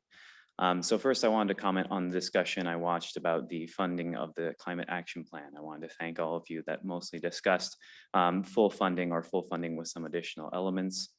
And I did want to slip slightly back into advocacy, of course, and say that in terms of economic feasibility, the most economically feasible thing and supportive thing you can do right now is to prevent the climate crisis. The idiom goes, an ounce of prevention is worth a pound of cure. That is true in the medical sense where it comes from, and that's also true in the ecological sense where eventually there won't be a cure, and the only option is prevention. That also makes sense financially. If any of you participate in our lovely insurance system in this country, you agree with me. And so then next, moving from that, I wanted to talk about 2 land use decisions going on that are not prevented to be talked about. That highlights something I think is really critical to our addressing of dual needs of growth and preventing the climate crisis. So I want to fully praise you all and support the acquisition of the property on 61st and restoration of that property. It's right next to a stream and it contains a wetland. It's an area that should be supported ecologically. Then at the same time, I want to support the development going on right next door to become affordable housing because that area is surrounded by concrete and pre-existing buildings. It's not next to a stream. It doesn't contain a forest or heron rookery. That is an area where we should grow. We should be looking not just by artificial zones that we decided to draw way back when, but actually what the living ecology is talking about and telling us how we need to use this land. Populations of peoples and tribes that use this land sustainably for thousands of years, since time immemorial, have proven that we can do that with this land, but we need to look at what the land is telling us needs to be done in certain places. And so then to summarize, I'll also thank you all for spending so much time talking about trees. They are our respiratory partners on this planet. What we breathe out, they breathe in, and what we breathe in, they breathe out. That is a profound connection, and 1 in 3 tree species are currently imperiled. So thank you for spending so much time addressing them. Thank you. Jim Myers.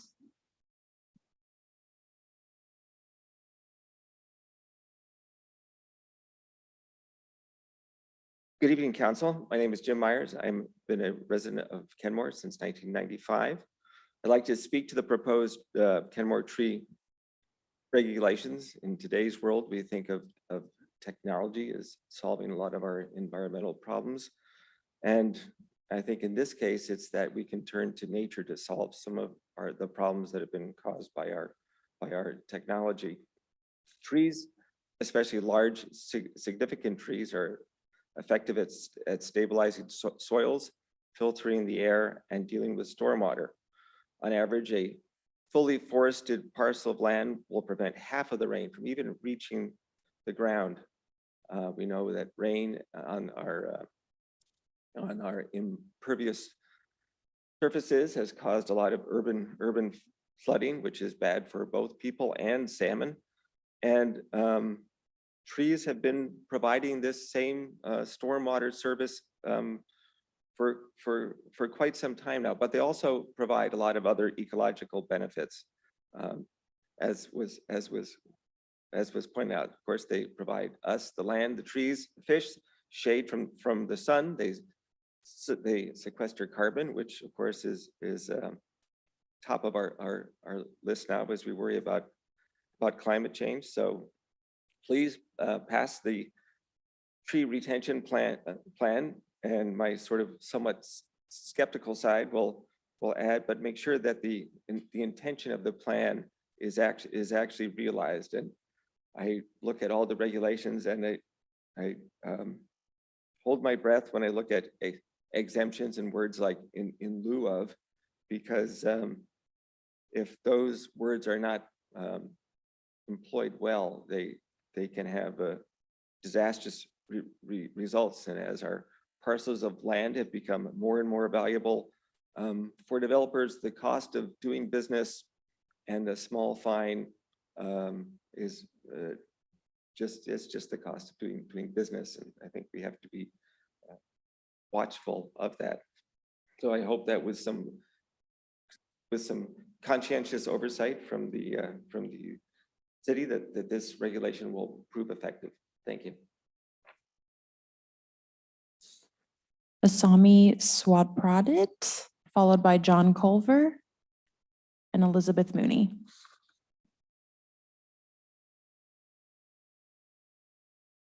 That's fine. Go ahead.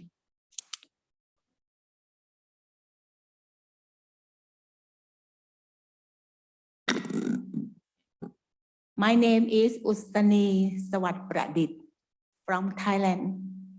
She is my friend. Thank you.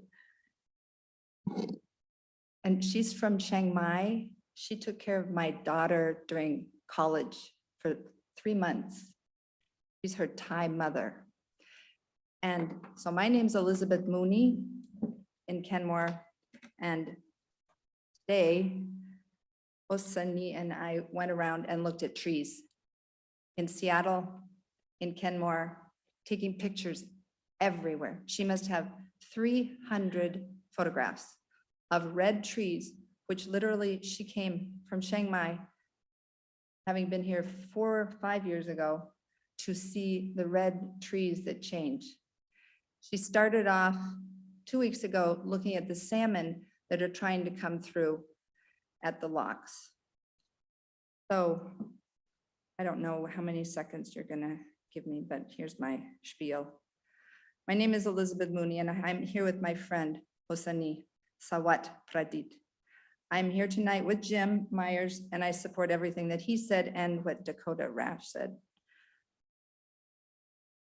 We spent the entire weekend and today taking photos of trees in Seattle and Kenmore. She came all the way from Chiang Mai with hopes of seeing our red trees. On 61st Northeast that form a tunnel, 100 pictures in the middle of the street, taking care of her that she didn't get hit by a car. But that's where the stream is that I want to support the purchase of the land, thanks to people like Tracy Bonazinski fighting hard to protect. It's your number F on the consent decree. Please support that for $49,000, and we will help take care of that so that it's a coho stream, just so you know, and help take out the rest of the fish barriers. But anyway, I believe that we should focus community discussions about stream and salmon habitat restoration and preservation for environmental and economic health. This is ecotourism if we protect our salmon. And she and I are going to start a travel business with Rick Steves, right? We're hoping, and bring it to Kenmore. We can bring people from other parts of the world to see what we protect: trees and herons and eagles and salmon. We went off and ate our Thai food. We went to the hangar today and had coffee with our Chase Bank friends. Anyway, I'm just telling you as far as, 3 seconds. So I support the arborist, the person on 17th Avenue where we went near UW. We looked at all the beautiful trees, and one of the wise women there who saw a whole tree come down and branches come down, she said, but you need to have an arborist. So I fully Thank you, support Ms. Mooney. full-time arborist. Thank you. Thank you. Thank you.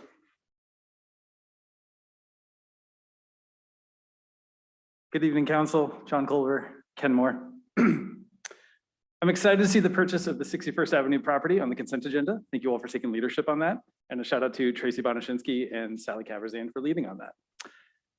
I'm more than a little disappointed to see the rescinding of the COVID-19 emergency on the agenda tonight, which rests relegated to the consent agenda. The headlines are sounding the alarms that have been ignored before. We are headed into another COVID winter with new and continuing to involve virus, and we are not ready. Embattled President Biden might claim the pandemic is over, but the director of the Center for Disease Control testing positive for COVID just days later might suggest otherwise. Biden also claimed that anyone presiding over 200,000 deaths shouldn't be president anymore, a figure that now sits above 1 million. The agenda bill is clear that there isn't any fiscal impact. Does it hurt or help our community to let our collective urgency go the way of apathy and fatigue and avoidance? COVID is not over. Finally, climate action plan. We got to fund it. My good friend, Councilmember Marshall, we're going to talk about this one. If you're going to go to the map for the environment in relation to opposing missing middle housing, okay, where is that fire when the environment comes up on the agenda more directly? The council priorities say it all. What is more important than ensuring an inhabitable planet for future generations? That all said, I was encouraged to hear what sounded like a consensus around fully funding the climate action plan. We shouldn't be a city that half does things it says are important. Once again, stick to those guns. Thank you. Nicholas Bykove.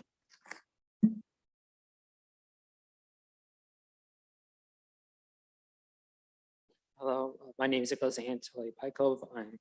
I'm a resident of Kenmore, Washington. And of course, I do agree with the climate action, and I do praise on that. And as a fact, I am quite interested in the travel business that some have ideas of. But as for what I'm talking about is more about last week and the trees. It's more of like that understanding sometimes. But from last week, when you guys like talking about taxes or about the tax thing, I somewhat have a lack of understanding because I wasn't familiar with them, nor schools teach that.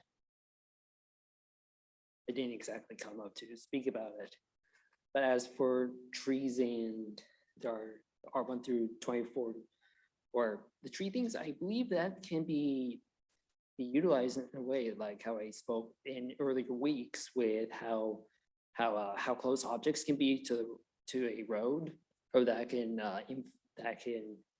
persuade the driver psychologically to drive slower, or and so at a subconscious level, along with like brick roads and all that. And finally, about the residential zoning, which is our R1 through 24. I somewhat have this understanding on the basic level, but at a complex level, I do not have an understanding about it yet. But overall, I do like the climate action plan that you guys are going with. So yeah, thank you. Mayor, I have no additional on-site speakers signed up at this time. Can we move on to virtual? Yes. If you are attending virtually and would like to give public comment at this time, please use the raise hand function. At this time, I have 2 speakers with their hands raised. We're going to take them in this order. Phyllis Finley, followed by Stacy Valenzuela. Phyllis Finley, Kenmore. I'd like to speak on the tree ordinance issue. I have 3 points.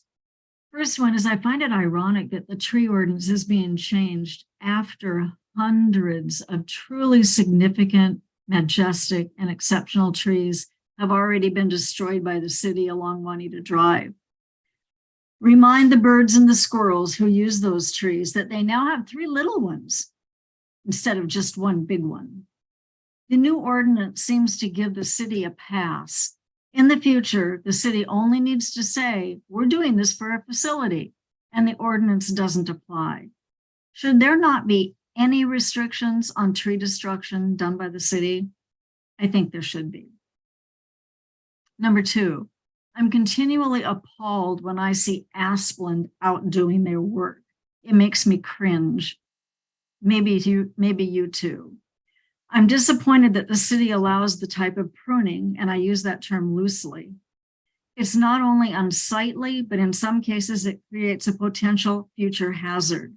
You've seen their work along Juanita Drive in front of the golf course.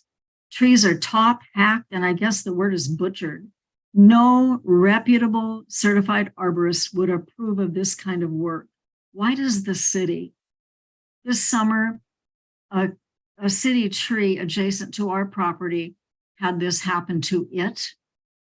Asplund simply came along, hacked away at the leaders and the branches under the power line.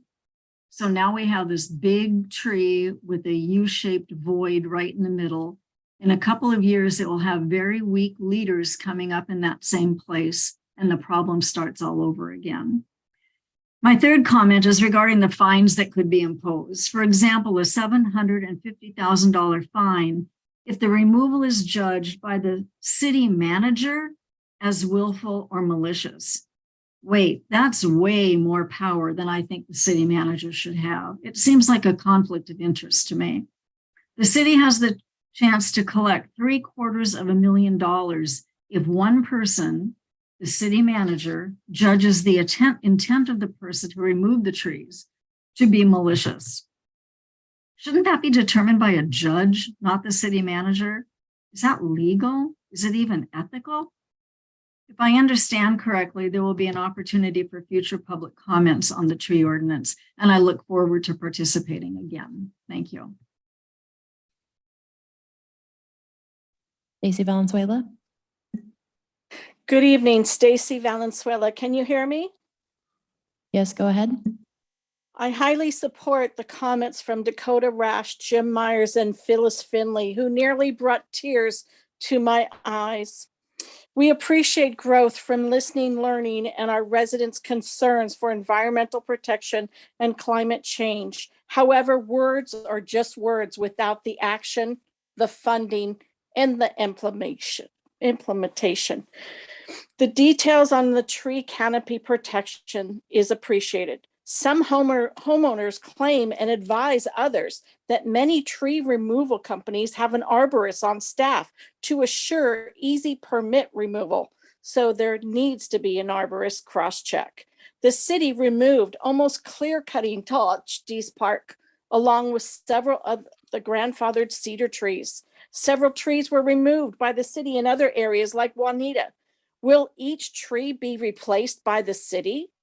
Removing so many trees is adding to climate change. Cementing parks is not protecting our parks. It increases greenhouse gases by 30% and global warming. How will this be offset? Residents follow from example. I feel the city has failed to be an active environmental steward example. To date, we see failing at protection of our tree canopy, with so much loss of our tree canopy and environmental resources in the last few years throughout Kenmore. It is so important that the protections apply to all entities. I applaud the statement of bringing forward that the city walk the walk. We need you to protect and preserve our natural resources, wetlands, and ecosystems. The city communication for environmental protections, tree protections, and ordinances concerning stormwater, car washing, litter, feeding wildlife, dog waste, cutting trees should be readily available to new residents and developers and communicated. Thank you. And I hope you go forward with more. Mayor, at this time, I have no additional hands raised. Okay. Next on the agenda is the consent agenda. The chair to entertain a motion to approve the consent agenda. So moved. Second. Motion and a second. Do we have any discussion? All those in favor of approving the consent agenda, say aye. Aye. Opposed? The consent agenda stands approved. Next, we have a public hearing number 2 for the 2023-2028 capital improvement program for parks, transportation, surface water, and city facilities and other public facilities, presented by Finance and Administration Director Leticia Salcido.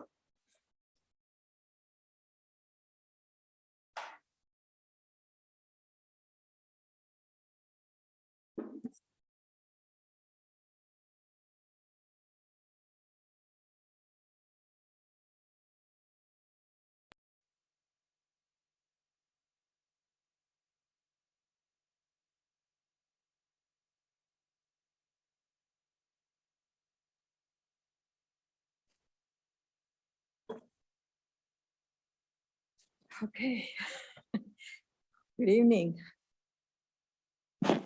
Honorable Mayor and council members, welcome to our presentation for the proposed capital improvement program for 2023 through 2028.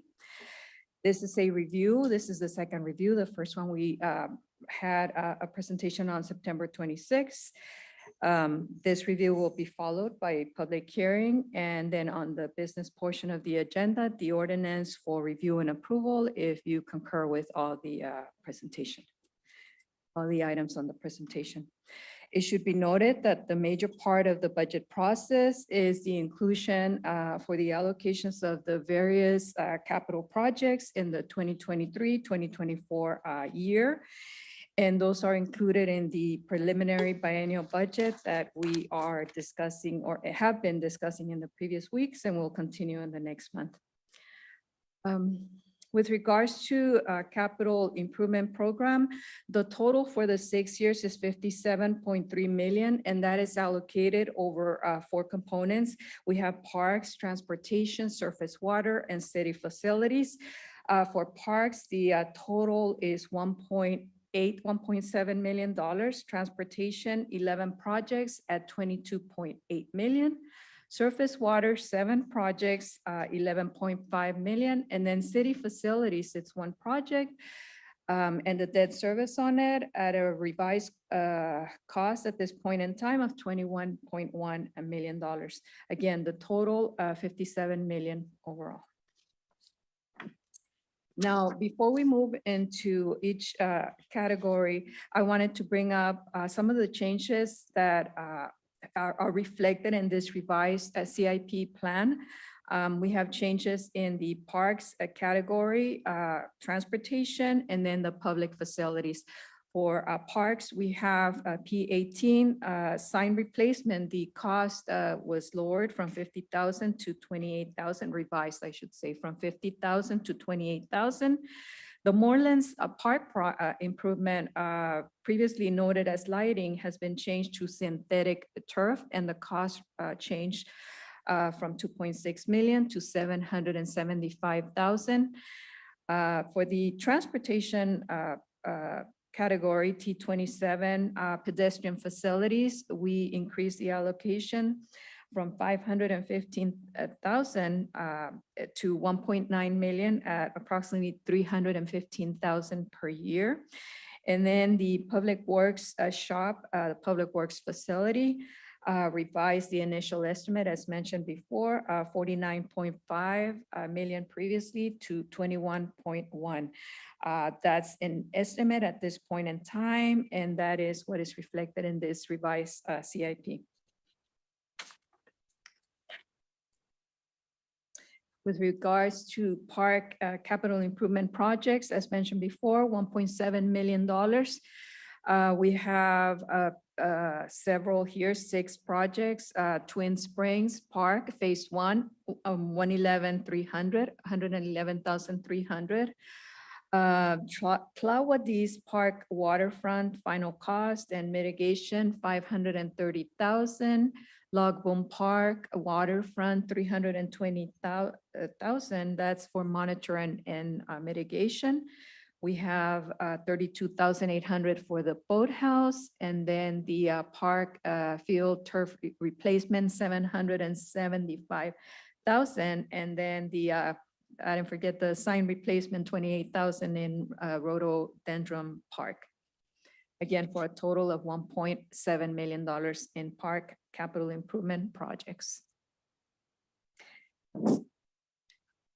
This is the allocation per year for those projects. In 2023-24, the amount being included in the biennial budget of the 452,000 and 123,000 for a total of 575. The revenue sources for those projects, major revenue sources from impact, REIT, real estate excise tax, Swamp Creek Basin. We have some appropriations, Washington State appropriation, sport leagues, 350,000, and then other grants, 350,000 unsecured at this point in time.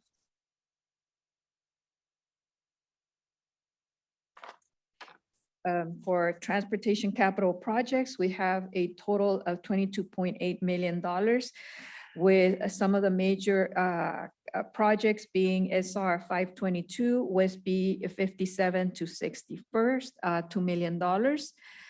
Pedestrian facilities, $1.9 million. Pavement preservation, 4.9. West Sandbridge, final cost and mitigation, 1.6 million. 3 million for Lower Swamp Creek Bridge replacement.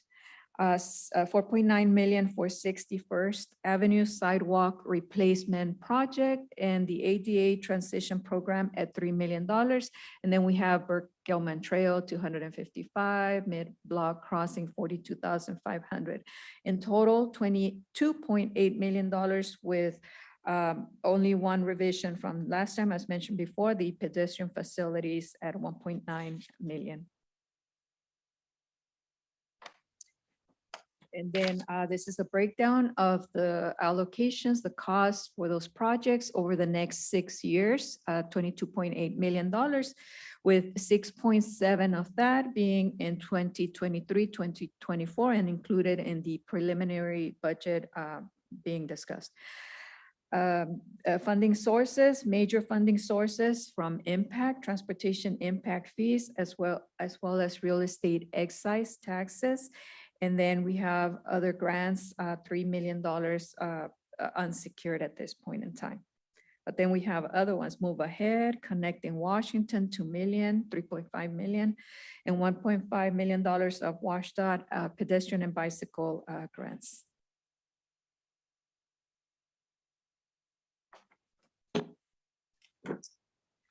For surface water, we have an allocation of $11.5 million in this plan over the 6 years. Major programs, the 190th Street Fish Passable Culvert at 2.8 million. Little Swamp Creek relocation, phase 1, 1.6 million, phase 2 at $4.7 million, and then followed by other small work projects, 450,000, infiltration tank retrofit, 650,000, and then several other projects totaling $11.5 million within a surface water improvement category. The allocation for is 11.5 million in total over the 6 years, of which 3.8 million is in this budget, the 23-24 budget.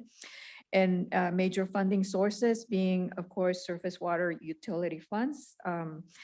And then we have other allocations such as conservation grant, other unsecured grants, and a public works trust fund loan, 890,000 for a total of 11.5, corresponding to the amount of projects in this category.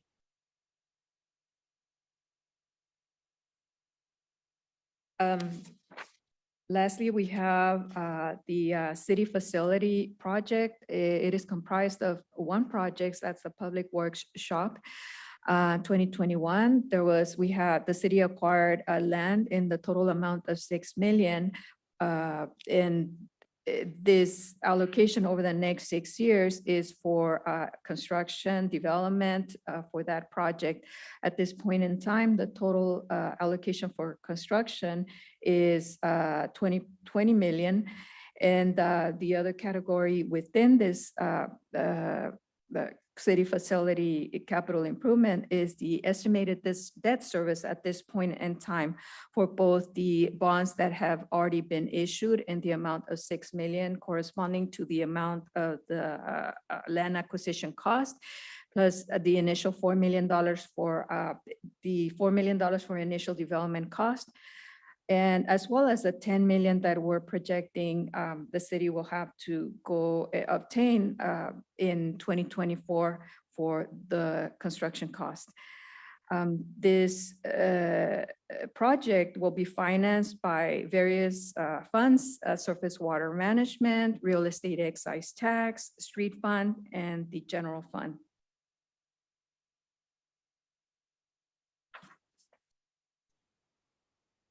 The impact in total for 23-24 is $27.1 million from the 4 categories: parks, transportation, surface water, and city facilities, with the major allocation being city facilities at $15.9 million in 23-24. And on the right-hand side, you can see all the various revenue sources or funding for the various projects in the 4 categories. As mentioned, this is a review, second review. Today we have, this is a public hearing, and then we will have the ordinance for review and consideration. Thank you. Any questions before we open up the public hearing? Your Honor, can I add something? Of course. One thing that we made sure to mention this time was that we are referencing the school district's capital facilities plan in this ordinance. And Leticia or Dawn, could either of you speak to that, please? I'll refer to Dawn at this point. Thank you. Yes, Mr. Mayor, may I? Of course.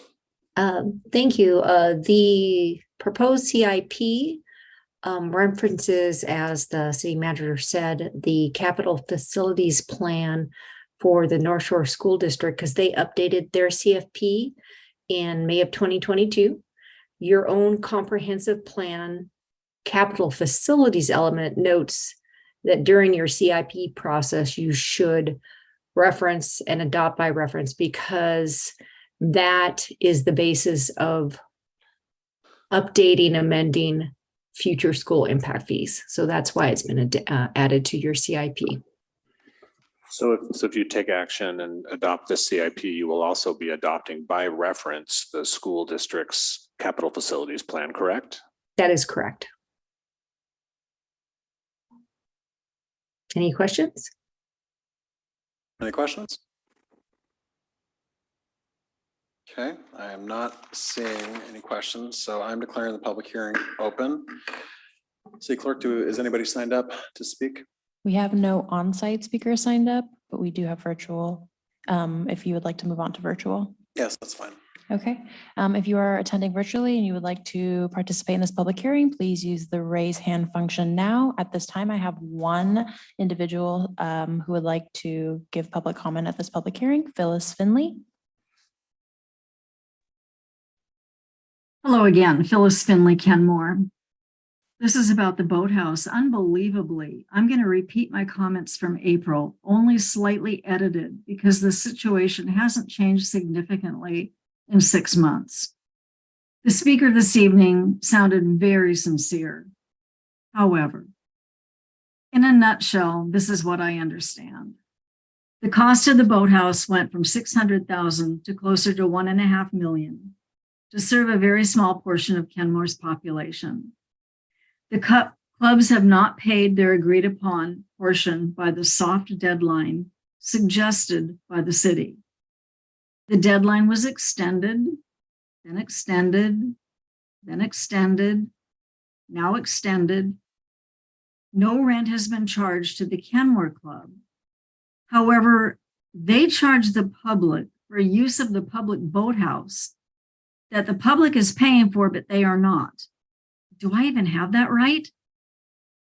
Fundraisers have been so unsuccessful as to be basically non-existent. As of July, the Pocock Club was still trying to form a fundraising committee. The city could institute rent for the row clubs if the fundraising committee is not on pace, but it is not, and it is not. You are not representing your constituents' best interests here. You are representing the private club's financial interests. Isn't it customary to verify that repayment funds will be available before making an agreement? Did the city secure a renter for the hangar under the same arrangement? Will that work for others who may owe the city money now or in the future? If I'm reading tonight's information correctly, and I'm not sure that I am, the North Shore School District has fulfilled its obligation to the Boathouse. Wait a minute. As a taxpayer, I fund the North Shore School District, so I have fulfilled my obligation. The Pocock and Kenmore clubs have not been required to do so. It's been said that we teach people how to treat us. The city has taught very well the rowing clubs how to view their quote obligation, unquote. That which is rewarded will be repeated. Every quarter, the city has taught these clubs that there's really no consequence for the non-payment or delay of their obligation. You will have in abundance that which you tolerate. The non-payment of the rowing club's obligations could not serve as a better example of this. The rowing clubs need to pay their obligation to city taxpayers by whatever means necessary. Even if it means they take out a loan, meet their obligation to the city taxpayers, and then do their fundraisers to pay back the loan. I don't want to be their lender. I don't want a private gift made of my public funds. I have 4 requests. Number 1, that the city attorney provide a public comment as to the legality of continuing to allow the club to default on their obligation. Number 2, that the club be mandated to repay the city without any more extensions, any more excuses. Number 3, that the city begin collecting market rate rent. And finally, that the city please learn from this situation that you've allowed Kenmore taxpayers to get involved in, and please don't repeat it. Thank you. Stacy Valenzuela, followed by Corey Holder. Stacy Valenzuela, can you hear me? Yes, go ahead. Thank you. Say no to the tax levy and this budget. The city has continually been telling our residents that Kenmore doesn't have funds available for our concerns or needs. The residents want to see responsibility and accountability. We need the city to perform by staying within budget, to control overspending, to stop costly mistakes and allowing financial burdens. Paying for enhanced services, street cleaning, etc., and consultants, when we have employees earning high wages and medical expenses for the same job description, fails cost effectiveness. Please, we need to stop approving continual increase increments on consent agenda and unnecessary projects continually in the budget. Adopt that all public facilities are open to all residents of Kenmore, including the Boathouse.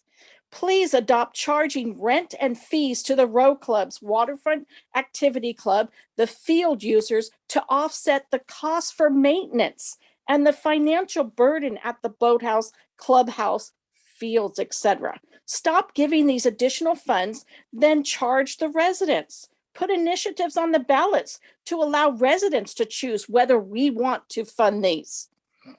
Please apply the North Shore school rent of Boathouse to the city general maintenance rather than to the default row club. You're going to pay them the rent?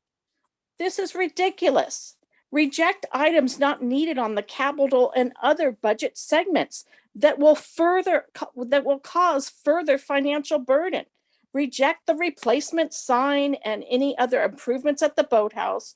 Reject the North Shore School District lease with the payment to Popcot that is already years in default. Collect the $560K and adopt a lease for rent, fines, and contribute to the city funds. The webpage should also report the truth about this funding. Reject the amount for the new public works building and limit the project to $5 million.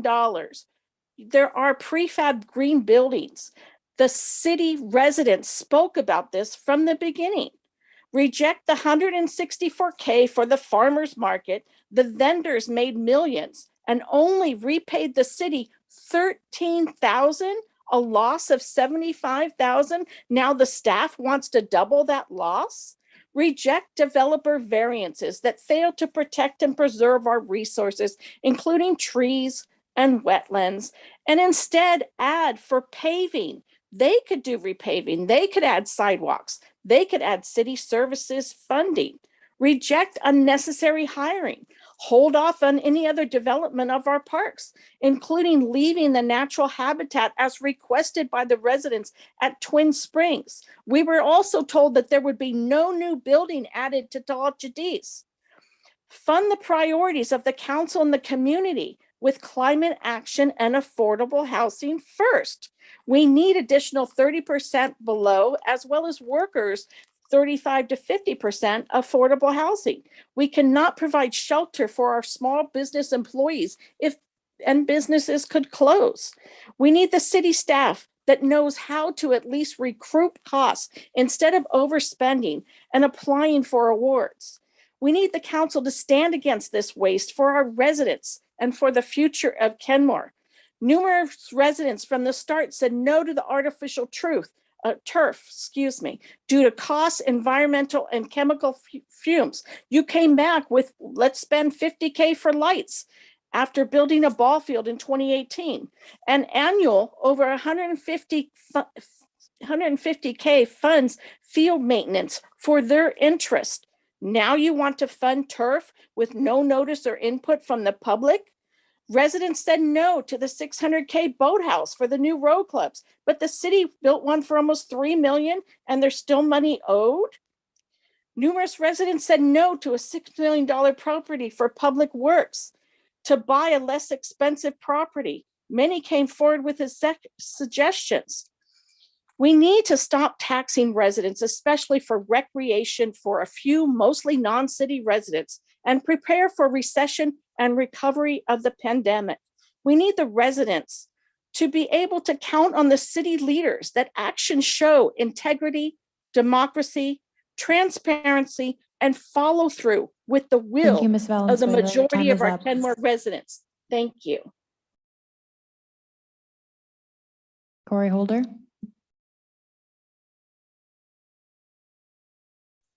There we go. Hi, I'm Corey Holder. I live in Kenmore. I had a question. I guess it was regarding the budgeting for the public works shop. And she said something that what the city will have to come up with like another 10 million in 2024, or is that in addition to what's there in the budget? Or is that inclusive that it's just going to be in 2024 that they need to come up with the 10 million for that? So that's a lot for a public works facility for a Parks and Rec department. I know it's for offices and stuff like that, but good Lord, that's a lot of money. It's a lot of money you guys have already spent on that and haven't even broke around on it. So it's just kind of hard to kind of some difficult pills to swallow, especially like when you go see what you guys should go drive Juanita and see how bad that driving surface is, or the riding surface is. The ride is terrible. So that's where our money's going, to see bad workmanship being performed. So anyways, I guess more of it was just that question on that 10 million. I'm done. Thank you, Mr. Holder. Mayor, I see no additional hands raised at this time. Is there anybody else wishing to be heard? Anybody else wishing to be heard? Is there anybody else wishing to be heard? Seeing none, the public hearing is closed. Next on the agenda is the business agenda, the 2023-2028 capital improvement program for parks, transportation, surface water, city facilities, and other public facilities. Ordinance number 22-0559, presented by Finance Administration Director Leticia Salcido.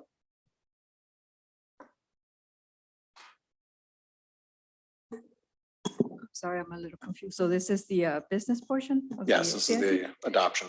Yes, so. Do you have anything further to add, or?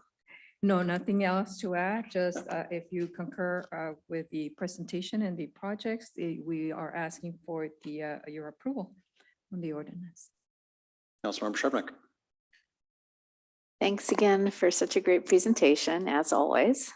I did just, continue to have a question about one of the projects, and that's the ball field turf. And this is probably a question to Rob and Debbie, since most of this predated our fearless finance gal.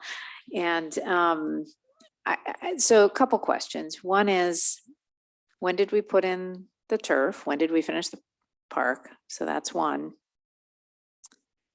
And were the ball field clubs, the baseball clubs, involved in or aware of the decision to put in natural turf at that time?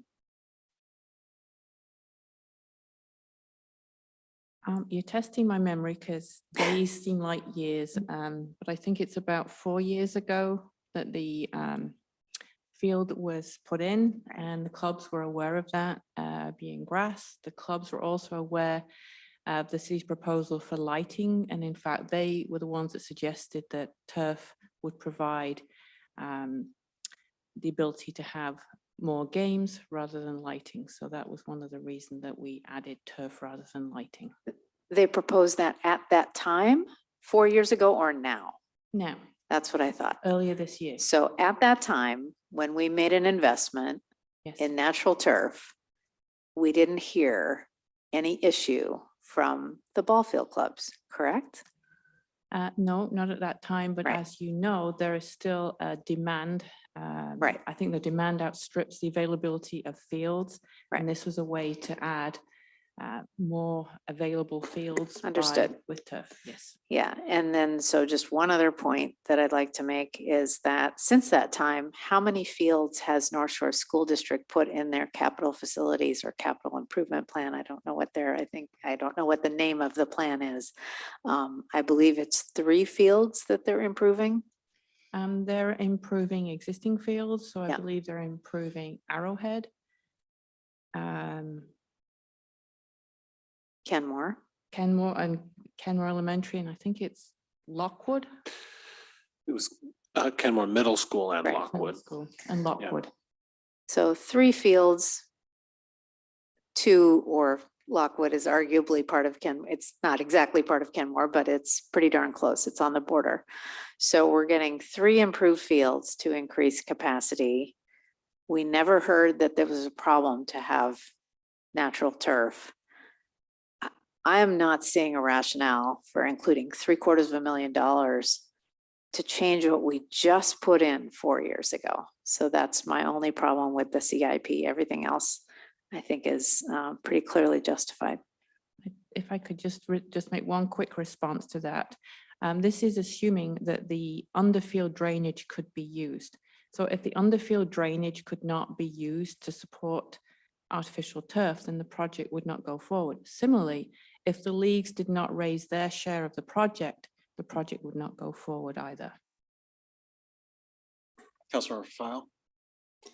Thank you. So about the Moorlands Park improvements, you know, I initially was excited we were going to provide lighting, and only to later learn that both the school and the ball field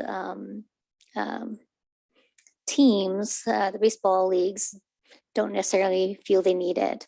I'm a little uncomfortable about throwing more funds at a field that was just placed in.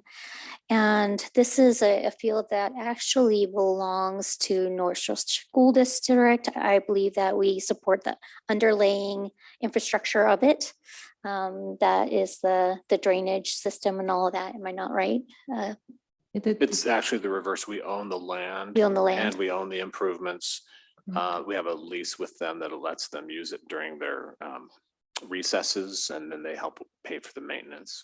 Okay, so, you know, North Shore School District has a very strict and rigid, thank goodness, environmental plan for improvements done near and around schools. And I think that if this is going to be a situation to move along, I don't want to see city funds be spent on AstroTurf, but I would be more comfortable about an approach through North Shore School District. I know that there was a talk about instead of the broken rubber pieces that with AstroTurf that had been part of past installs, now that the newer choice is to go with cork like they did with the Popkinney Field. But this is, you know, it's a very difficult issue. I know that Kenmore Middle School's field got cut, and that was in a recent announcement. So they actually are not getting a full field upgrade, and that was very difficult news to hear. I don't know why, but that's what had happened. So, you know, I could support permits or fee waivers, but I'm not willing to rip up a perfectly good field and put in AstroTurf. I think it needs to go through the pathway of the school district and be worked out together with the ball fields, the ball leagues. Councilor Marshall? Two things. Number one, was it going to be actually an AstroTurf field as opposed to the cork? It would not be chrome rubber. We'd be looking at other more natural substances for the Okay. fill.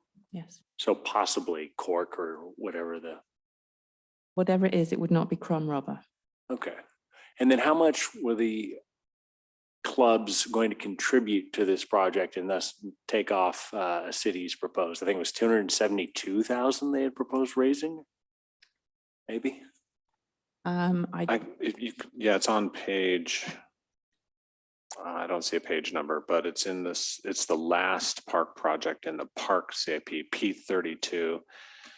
Of a total 775, we're showing 205 coming from the city, 220 coming from the sports leagues, and 350 coming from grants.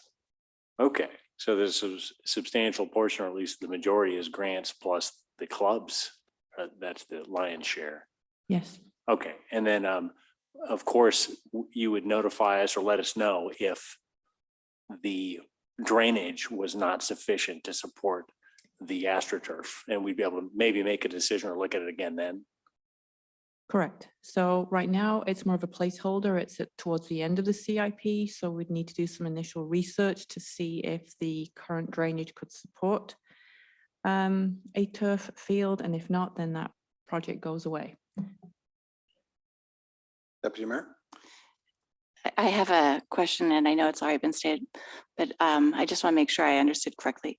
We went to the clubs, or the clubs are involved, and when we said we wanted to do lighting, they said they would prefer turf. The club said turf replacement at Morelands was more beneficial to field time than the lights. That's correct, because the lighting would, even if again, we haven't gone out to the community, which we'd have to do to ask community their input as well for this kind of project, especially for field lighting.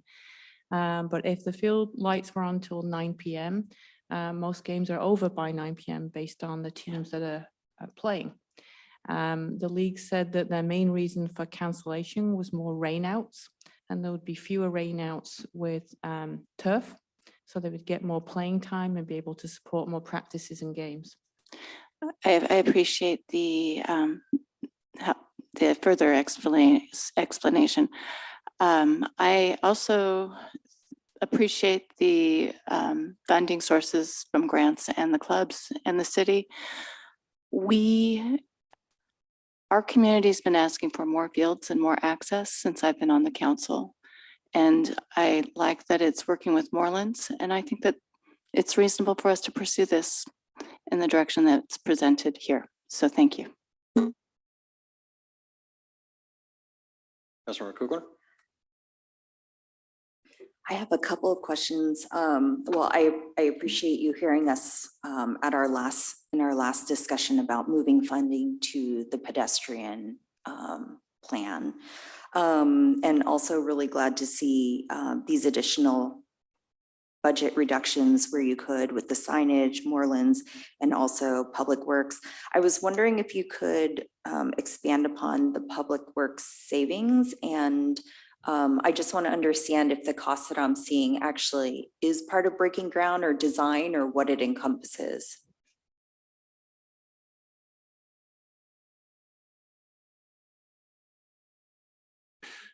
Yeah, I can touch on that. Yeah, that's total cost to complete, but it is a placeholder for now while we refine the costs and try to get a better number over the next few weeks. Okay, thank you. Councilmember Baker?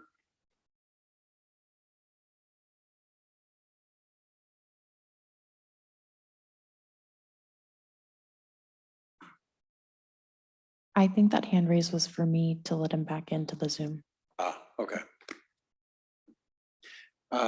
I agree with my colleagues, generally speaking. I do appreciate the additional funds in the pedestrian facilities line item, and as much as I would have rather done field turf when we first did Orleans, I think it makes a lot more sense than adding lights after the fact. Assuming that A, the drainage works, and B, that the clubs raise their $220,000 before we sign contracts, move forward with that. I'm comfortable with that personally. Any other questions, comments? Chair would entertain a motion to approve the 2023-2028 capital improvement program for parks, transportation, surface water, city facilities, and other public facilities. Ordinance number 22-0559. So moved. A second. All right, we have a motion and a second to approve the CIP. Any discussion? Seeing no discussion, would the clerk please take the roll? On the motion to approve the 2023 to 2028 capital improvement program for parks, transportation, surface water, city facilities, other public facilities, ordinance number 22-0559. Councilmember Marshall, Yes. Councilmember Kugler, Yes. Councilmember File, Yes. Councilmember Shrubnik, Yes. Councilmember Baker, You're muted, Councilmember. Yes. Deputy Mayor O'Kane, Yes. and Mayor Herbig. Yes. With 7 yeses, the motion passes. Thank you. Why don't we take, unless the council has objections, can we take a 5-minute break before we jump into budget? All right, we'll be back here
Kenmore City Council come back to order.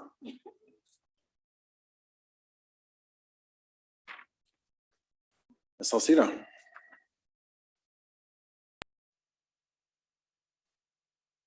Yes, good evening, Mayor and council members. Welcome again to our third in a series of budget presentations. Tonight, we continue with department presentations. We'll start with surface water management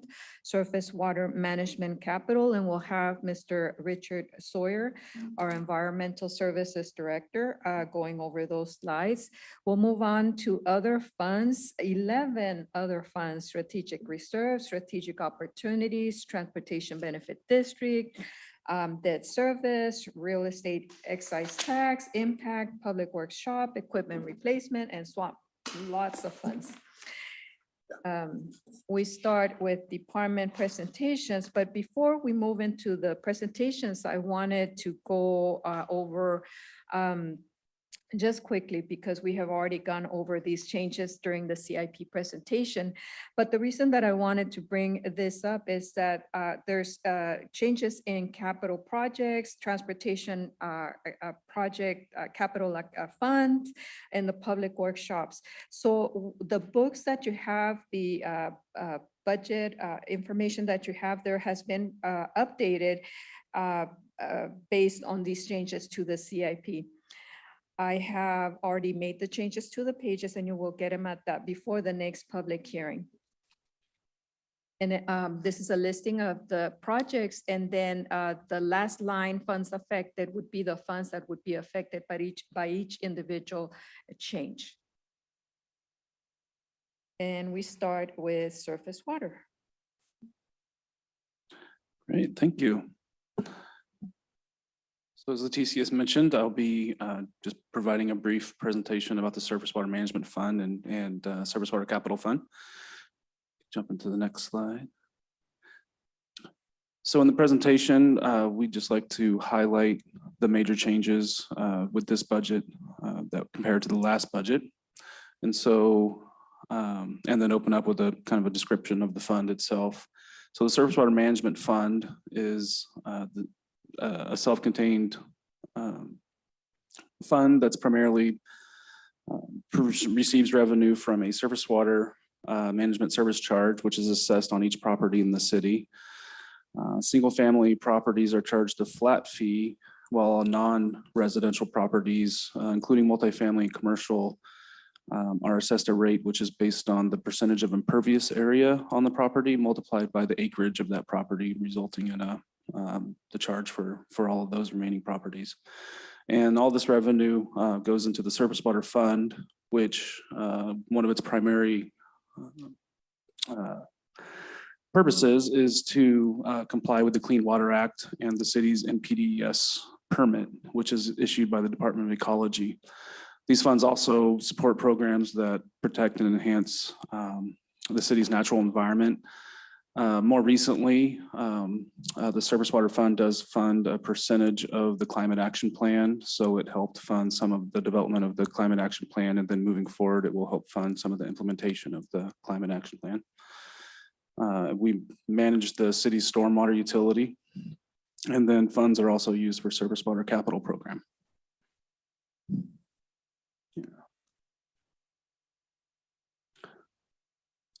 So at the top of this slide, the proposed budget, you see it's broken down, showing some highlights of the summary. So the proposed budget is just shy of about $8.5 million, down from a little over $9 million with the previous budget. And some of the following bullets just provide some comparisons. So SWIM fund, the operational, what we call the operational budget, is up 20%. And a couple of the main reasons for this are some additional personnel needed to handle increasing workload. One of those is a new environmental services technician, which is being added to comply with increasing NPDES requirements. This position was actually planned back when we did a fund study, a rate study in 2018. So we have planned ahead for this, and that was built into our rates.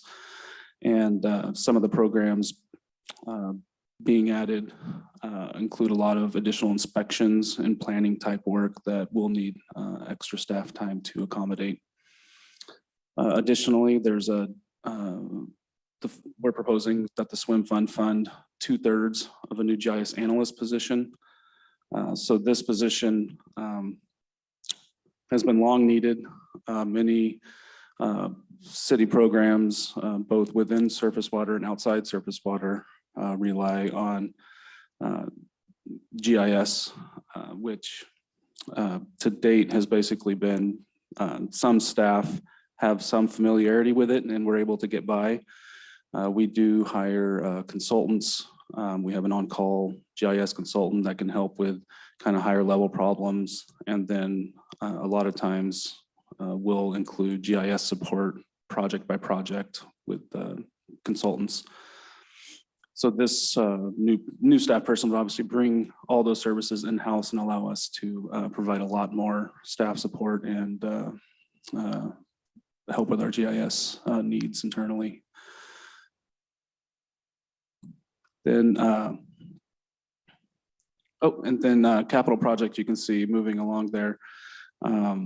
There's a slight decrease in the upcoming biennium compared to the last. And then we just kind of show what the proposed budget, the overall FTEs being funded would be. And then I can't remember what the next slide is, but this might be a good spot too. Before we go on to capital, I don't know, does anyone have questions regarding kind of the operational side of things in the swim fund? Not seeing any. All right, well, moving on to surface water capital. In the proposed budget, we are asking for just short of $4 million to fund several projects in surface water capital. And we've provided here several points of revenue sources that we'll be having, with about a little over 2 million coming from the Surface Water Management Fund. And as Leticia's mentioned earlier, we'll be relying on the Public Works Trust Fund loan to support some of the projects, the capital facilities charge. So this is actually a charge on new development. So any new permits that come in, there's a standard fee applied to those projects that provide kind of a baseline level of revenue in the capital fund. We'll be receiving some conservation grants for land acquisition and reimbursement from other agencies on capital projects where we coordinate with, for instance, North Shore Utility District, and they reimburse us for parts of the project that are applicable to them.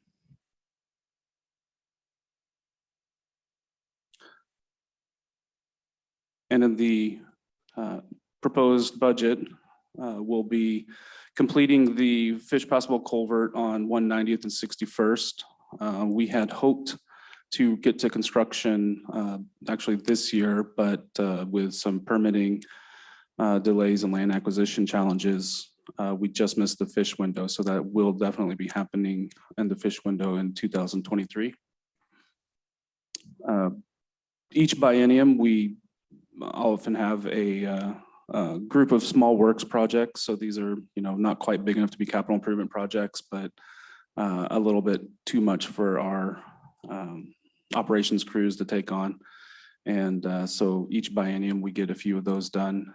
The Blueberry Creek culvert is a newer project, and this actually was a result of mitigation required for the walkways to waterway projects, where we had some impacts to adjacent streams and wetlands that were found during the later stages of design for those projects. And so we've agreed to do some restoration work, which include replacement of at least one culvert on Blueberry Creek, which is the tributary to Swamp Creek that flows along 202nd on the north end of town. And we are also proposing to do a restoration project on Muck Creek, right off of 73rd Avenue Northeast, to mitigate some wetland impacts that we had along 68th between 181st and 190th. And Richard, that's the house that we're purchasing, correct? Correct. So we are nearing the final acquisition of that property on 73rd Avenue Northeast, which will support this project. And back to the culvert on Blueberry Creek, can you tell us more about that one? So during construction, we started having kind of a flooding incident that ended up being a failure of the culvert, an existing culvert that was active during construction. And we had to get an emergency HPA with Fish and Wildlife to address that issue, which eventually resulted in having to replace that culvert under 202nd. But as a requirement of that emergency HPA, Fish and Wildlife wants us to find and replace a fish barrier somewhere else along Blueberry Creek. And so we're going to be working with Fish and Wildlife. It might not necessarily be that exact culvert, but maybe a culvert closer to Swamp Creek and remove a fish barrier somewhere along there as mitigation for that. So we'll be doing that work before, also in the fish window in this biennium, more likely in 2024. Councilor Marshall. Yeah, and so I think that pretty much explains it. I'm just slightly confused, so I just gotta clarify. It's replacement of a culvert that is currently not fish passable with one that would be, right? Correct. Okay, and but it might not be that one right there. It might be further downstream. Correct. So when we were replacing this culvert, I was having conversations with the biologist with Fish and Wildlife, and we put in the language that we could, we agreed, yes, we'll replace and mitigate this impact, but let's pick the most,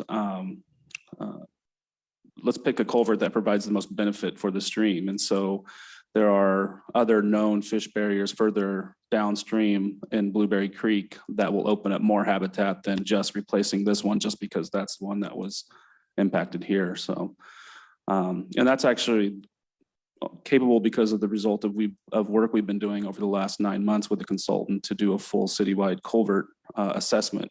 So we now are nearly complete with that culvert tool that shows us, when things like this pop up, where can we get the best restoration and bang for our buck on culverts throughout the city. And I'm really excited about what Richard just said. So he just said that we're finishing up a citywide culvert assessment to help us understand which culverts would actually make the most difference if they were replaced, rather than just being randomly told, just go fix this one culvert. We could say, no, actually, we've assessed and scored them, and the ones that are actually going to have the best impact on fish are these. And so we will make a more informed and logical choice on which culverts to assess. And what we'd like to do is take that even a step further and come up with a plan, including a funding plan on taking on these culverts one at a time. So I'm super excited about that. We'll show that to you a little bit later in the next few months. Any other questions?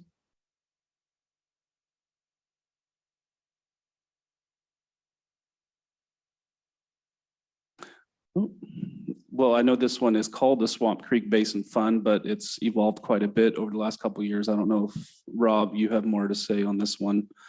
But this fund actually started as an agreement with King County in the early 2000s when we redid 73rd Avenue Northeast and we rebuilt the bridge over Swamp Creek. This fund was created to kind of provide long-term maintenance dollars for that. And I know Rob and I think the city attorney a couple years ago kind of negotiated with King County to maybe allow us some more flexibility on how we can spend these dollars. So you'll see that we're utilizing some of the funds from this fund to help with these park projects that are listed here. Credit goes to Debbie Bent Okay. Yes, for getting the county to release that money. We had to amend the contract and the interlocal agreement. But Debbie Bent put on her negotiating hat and made it happen. And you guys approved it a few years ago, but I rarely visit this fund. So Debbie, do you have anything else to say? Is the rest of this money accessible or is it locked up? Sorry to put you on the spot.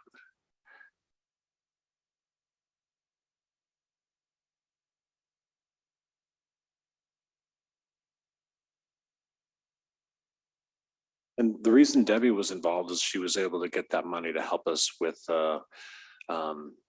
the relocation of the park over to the Johnson property on 192nd and help us and help pay for mitigation of Tlahuatis.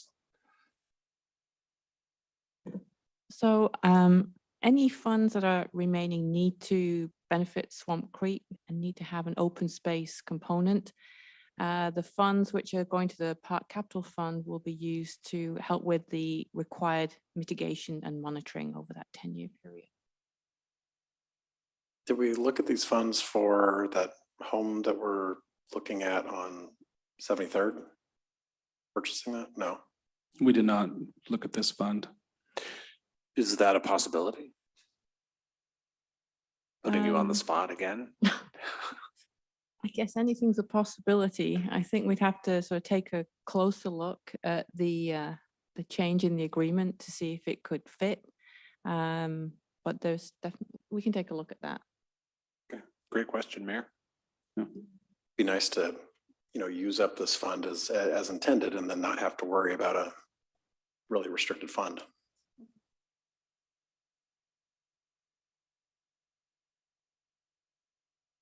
All right, I think that completes my part. And I just want to add that the projected ending fund balance, not using it for the property will be 470,000 December 2024.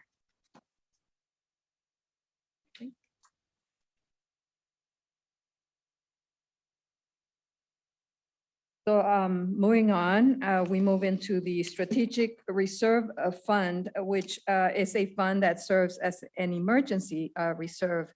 There's limitations per revised Code of Washington that we can only have 0.375 per 1,000 of assessed valuation into this fund. And that would equal $3 million, $3,045,000. In this fund, we are projecting investment interest, 27,000. No other additions are budgeted. No expenditures or uses are budgeted for 23-24 out of this fund.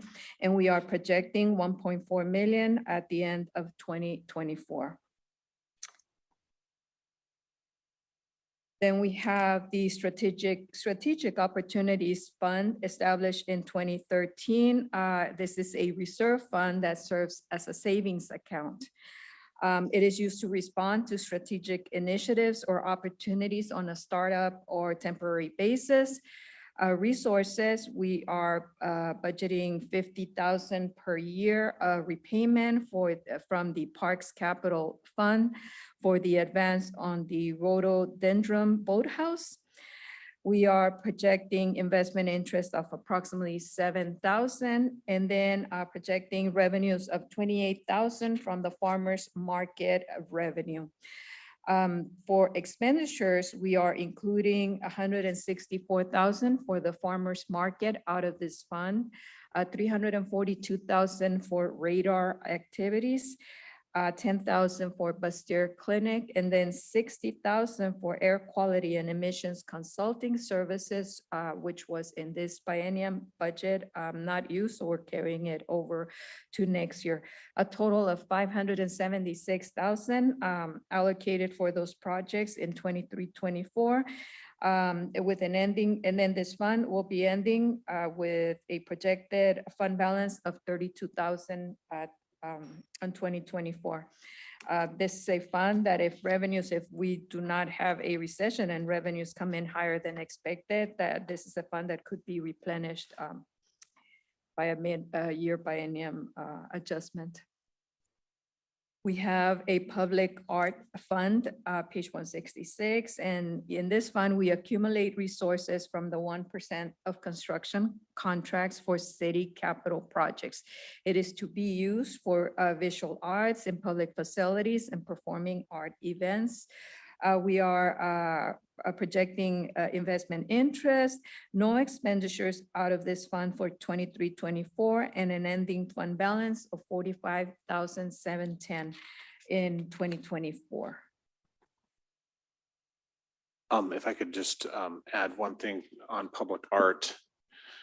So we haven't had the time to put this together yet, but we would like to engage another indigenous artist for a mural, possibly at the intersection of 181st and 61st Avenue, that wall on the northeast corner there. It's just begging for a mural. So we don't have this in the budget yet because we haven't fully formulated it yet, but if we do, we'll come back to you in hopefully early next year. Ms. Shribnick? And on that fund, don't we contribute to, maybe it's in a different fund, to the Arts of Kenmore or the gallery work, or it feels like we do something around art on a continuing basis, right? Yes, we help the Arts of Kenmore with their City Hall gallery, but I believe that's funded out of the city manager's City office. Oh, got it. Okay, thank you. What about we used to do the annual purchase when they did the art show every year. Was that out of this or somewhere else? It's been so long now. I can't remember. Okay, fair enough.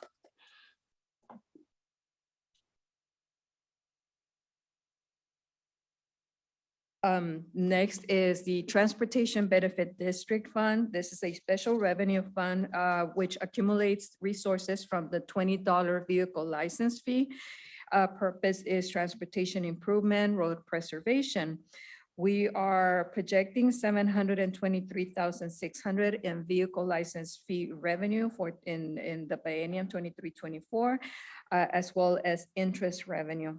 The expenditures out of this fund goal is a transfer to the street fund, and we are allocating in this budget $700,000 transfer to streets.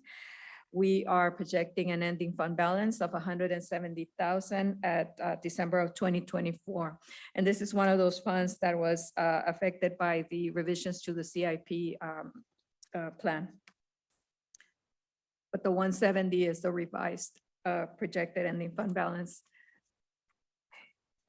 Next fund is a 2016-2021 unlimited tax general obligation debt service fund. What it is it's a debt service fund for the walkways and waterway bonds of 2016 and 2021. As you know, the city, the voters approved a special property tax levy, and the revenues come into this fund. And from this fund, we pay the debt service on those bonds. We currently, the balance on those funds initially was 20 million. December, the balance will be $14.1 million. Resources, again, is the special property tax levy, $2.1 million, which is equal to the debt service for principal and interest for 23 and 24, $2.1 million, one and the same. We also have a walkways and waterways project fund. And what this is, this fund is for, it was set up when to receive the proceeds from the bonds when those were issued in 2016 and 2020. So basically this is for the project. The bond monies come in and we use it for Juanita Drive was one of them, 68th Avenue was the other project, Logwood Park and Tlawadis. This is a fund that has been used through 2016 to this year. We are projecting $22,700 in revenues from interest and an ending fund balance of $400,000, but we'll be revising it and reviewing it again as we close out those projects and we do our final reconciliations.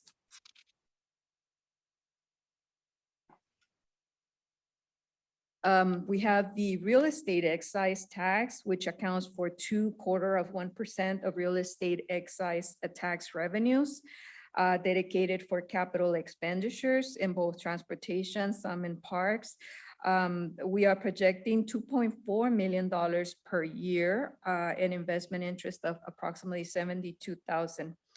With regards to expenditures, we are allocating $5.6 million for transportation projects for the Sammamish Bridge Fund project, $50,000 for general fund maintenance transfer, and then $800,000 for payment of debt service for the Public Works Shop Fund. We are projecting an ending fund balance of 2.2 million by the end of 2024. We have a park impact fee fund, and these are the fees assessed on new development that creates additional demand and need for public parks. It is restricted for park improvements and benefits new development. We are projecting 495,000 in impact fees and investment interest of 10,000. No expenditures budgeted out of this fund, and we are projecting an ending fund balance of 911,000 through 2024.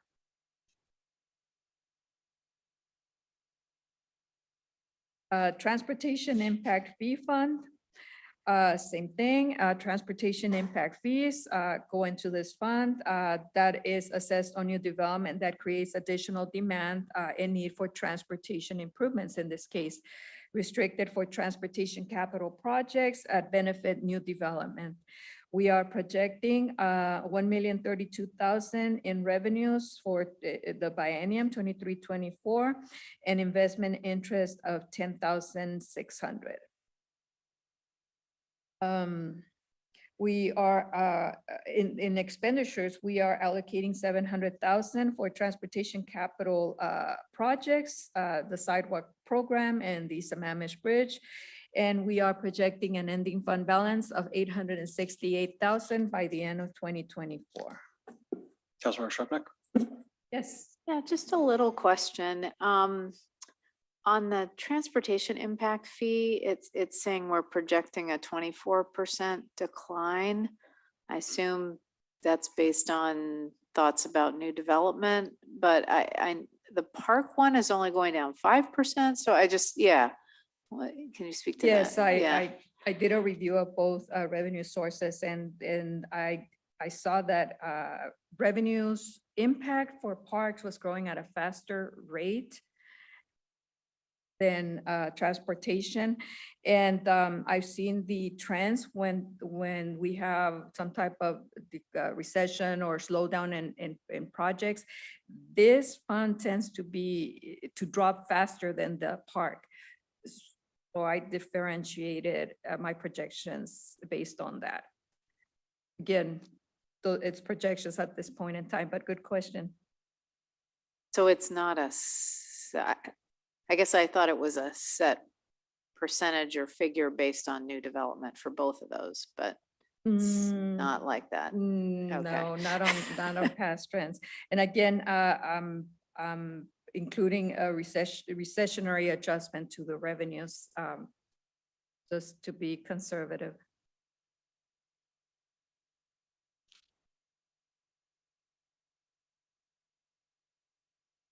Next, we have the Public Works Shop Fund, which accounts for the acquisition, development, and financing of the Public Works facility. And the assumption is a total cost of 20 million, assuming financing the $10 million as mentioned during the CIP presentation. Resources, I'm including the $10 million, assume proceeds from the new bank note, the $4 million that has already been obtained by means of bonds in 2022. And then 1.9 million transfers in from other funds for debt service, surface water, real estate excise tax, street fund, and the general fund. We have expenditures of 14 million in the budget for construction and development and $1.9 million for debt service.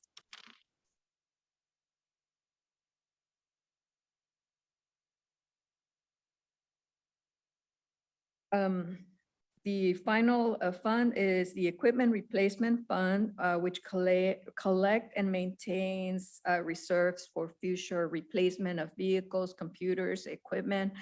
Funds are received in the Equipment Replacement Fund from other departments and funds that benefit from those assets. We are budgeting 191,000 contribution from the other departments and as well as investment interest. And for expenditures, we are budgeting 470,000 in 23 for a street sweeper and 10,000 for technology. And then in 24, 150,000 for vehicles and technology, 10,000. The projected ending fund balance at the end of 2024, 213,000. That was my final fund. The next presentations will be 2 public hearings, one on November the 7th and the other one on November the 14th. Questions? Thank you. Deputy Mayor. Oh, I was just pointing out that Councilmember File had her hand raised. Councilor File. Thank you. Yes, looking at the vehicles for streets on 2024, I know that we had discussed the possibility of, electric or hybrid fleets, and understand that it will be 3 years possibly for the kind of fleets that we would want would be available. So what I'm thinking is, do we really want to fully purchase these vehicles, or would it be better to lease these vehicles? These, I believe they were trucks that were intended. I'm just thinking about the long-term cost expense savings, if we were to be considerate of really expanding a electric fleet and being a little bit more cautious with our dollars. I know that's a small amount, a chunk change in relation to the millions we've been talking about here.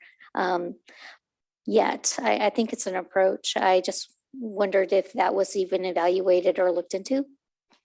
At this point in time, what we did is we basically treated it as a purchase. But we can certainly look into a leasing arrangement in the future and evaluate whether or not that would be beneficial and how much it would benefit the city to go purchase, lease versus a purchase. I appreciate that. As if we're looking at the year 2025 for electric fleet additions in the form of trucks, I'd rather be putting more of a purchase level expenditure there, and then maybe taking a more delicate approach versus a full purchase. Just in my 2 cents. Thank you. Yes. Any other comments or questions? All right, thank you so much. Thank you. Next on the agenda is staff report. We have an update on affordable housing development efforts, the Holt property and Plymouth Affordable Housing Project, presented by Assistant City Manager Stephanie Lukash.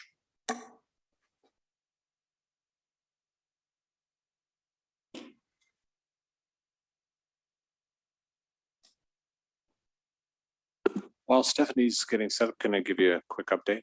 Of course. On the climate action plan funding options, we hope to come and have a discussion with you about that on November 7th at 6 p.m. as a study session.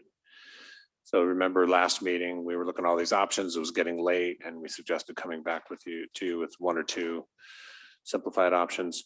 So we're looking at November 7th, 6 p.m. study session to look at those options. And that way you don't have to listen to me after her presentation. You can go right to council comments. Fantastic. Ms. Lukash.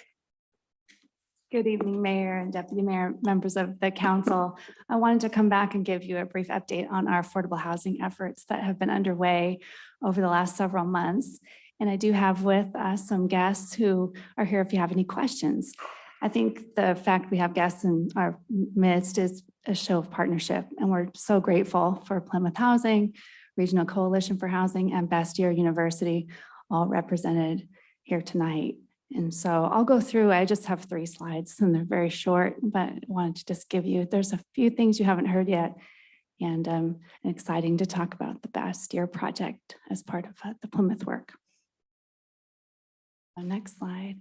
So just to remind everyone, the Shell property, which the city owns, is currently, we're partnering with the Plymouth Housing Group to work on, to provide 100 units of affordable housing. We're using 3.2 million of our ARPA dollars. And also Arch is contributing 3 million in their trust fund dollars for the project. And again, just so grateful to our Regional Coalition for Housing Partners for their work. Plymouth Housing is partnering with Environmental Works and Walsh Construction on the project, and they have been hard at work since June when we came and presented in full this project to you and submitted in September a project proposal, which I'll show you on the next slide. So as you remember, the project, when it was proposed to the RFP process and we chose it in the spring, was $37.5 million. And we did have some adjustments to that cost, which were challenging and not uncommon in all of the projects that are being proposed for these trust fund dollars. There were 3 reasons why there was an increase in the cost to 44.2 million. One was inflation, which we're just heard about as part of our budget process too. Everyone's dealing with this high inflation, supply chain issues related to, believe it or not, the war in Ukraine, and construction costs and material costs are really high right now. And thirdly, the Davis-Bacon prevailing commercial wage rates that we are required to use for the project, which were higher than we anticipated. So for that reason, the project total is now 44.2 million, and that's what was submitted to the Commerce Funding Housing Trust Fund round on September 13th. And we are waiting to hear back. We think we'll hear late November, certainly by early December, whether or not the 5 million that was asked for from Plymouth in that round will be received by us.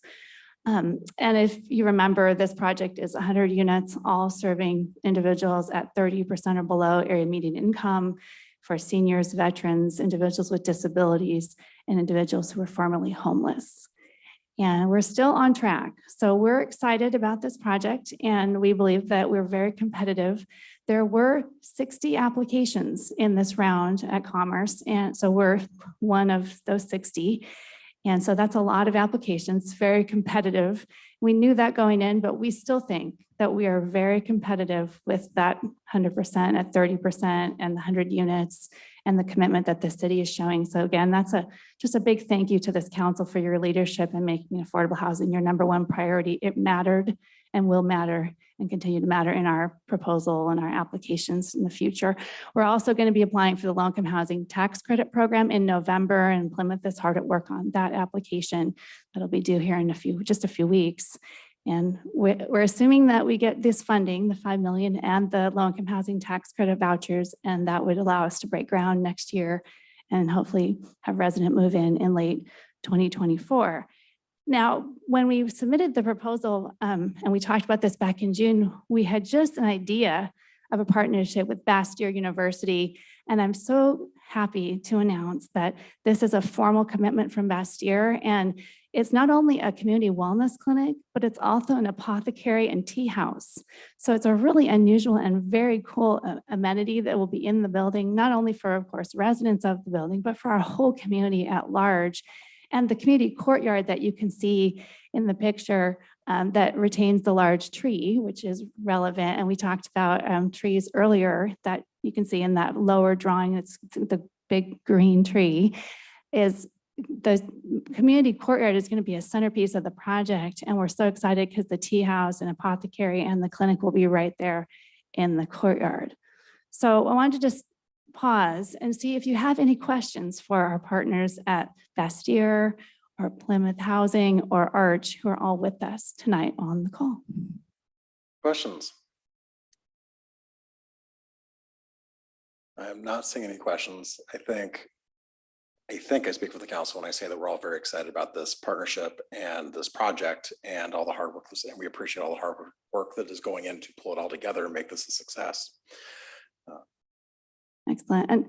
And I will just mention the $10,000 from the Strategic Opportunities Fund is for the apothecary tea house and the community wellness clinic. We'll work with Bastyr on how we might best utilize those dollars. And so if that's approved by the council later next month. All right. Thank you again to Bastyr, Plymouth, and Arch for being on the call and persevering tonight till 9:30 to wait and be here. We just appreciate them so much. And in fact, had dinner tonight with Elizabeth Murphy and Karen Peterson over at Stoop, also with Samantha. And we, after dinner, walked over, even though the fence was closed, we were just in the rain brainstorming and so excited about this project and imagining what's possible.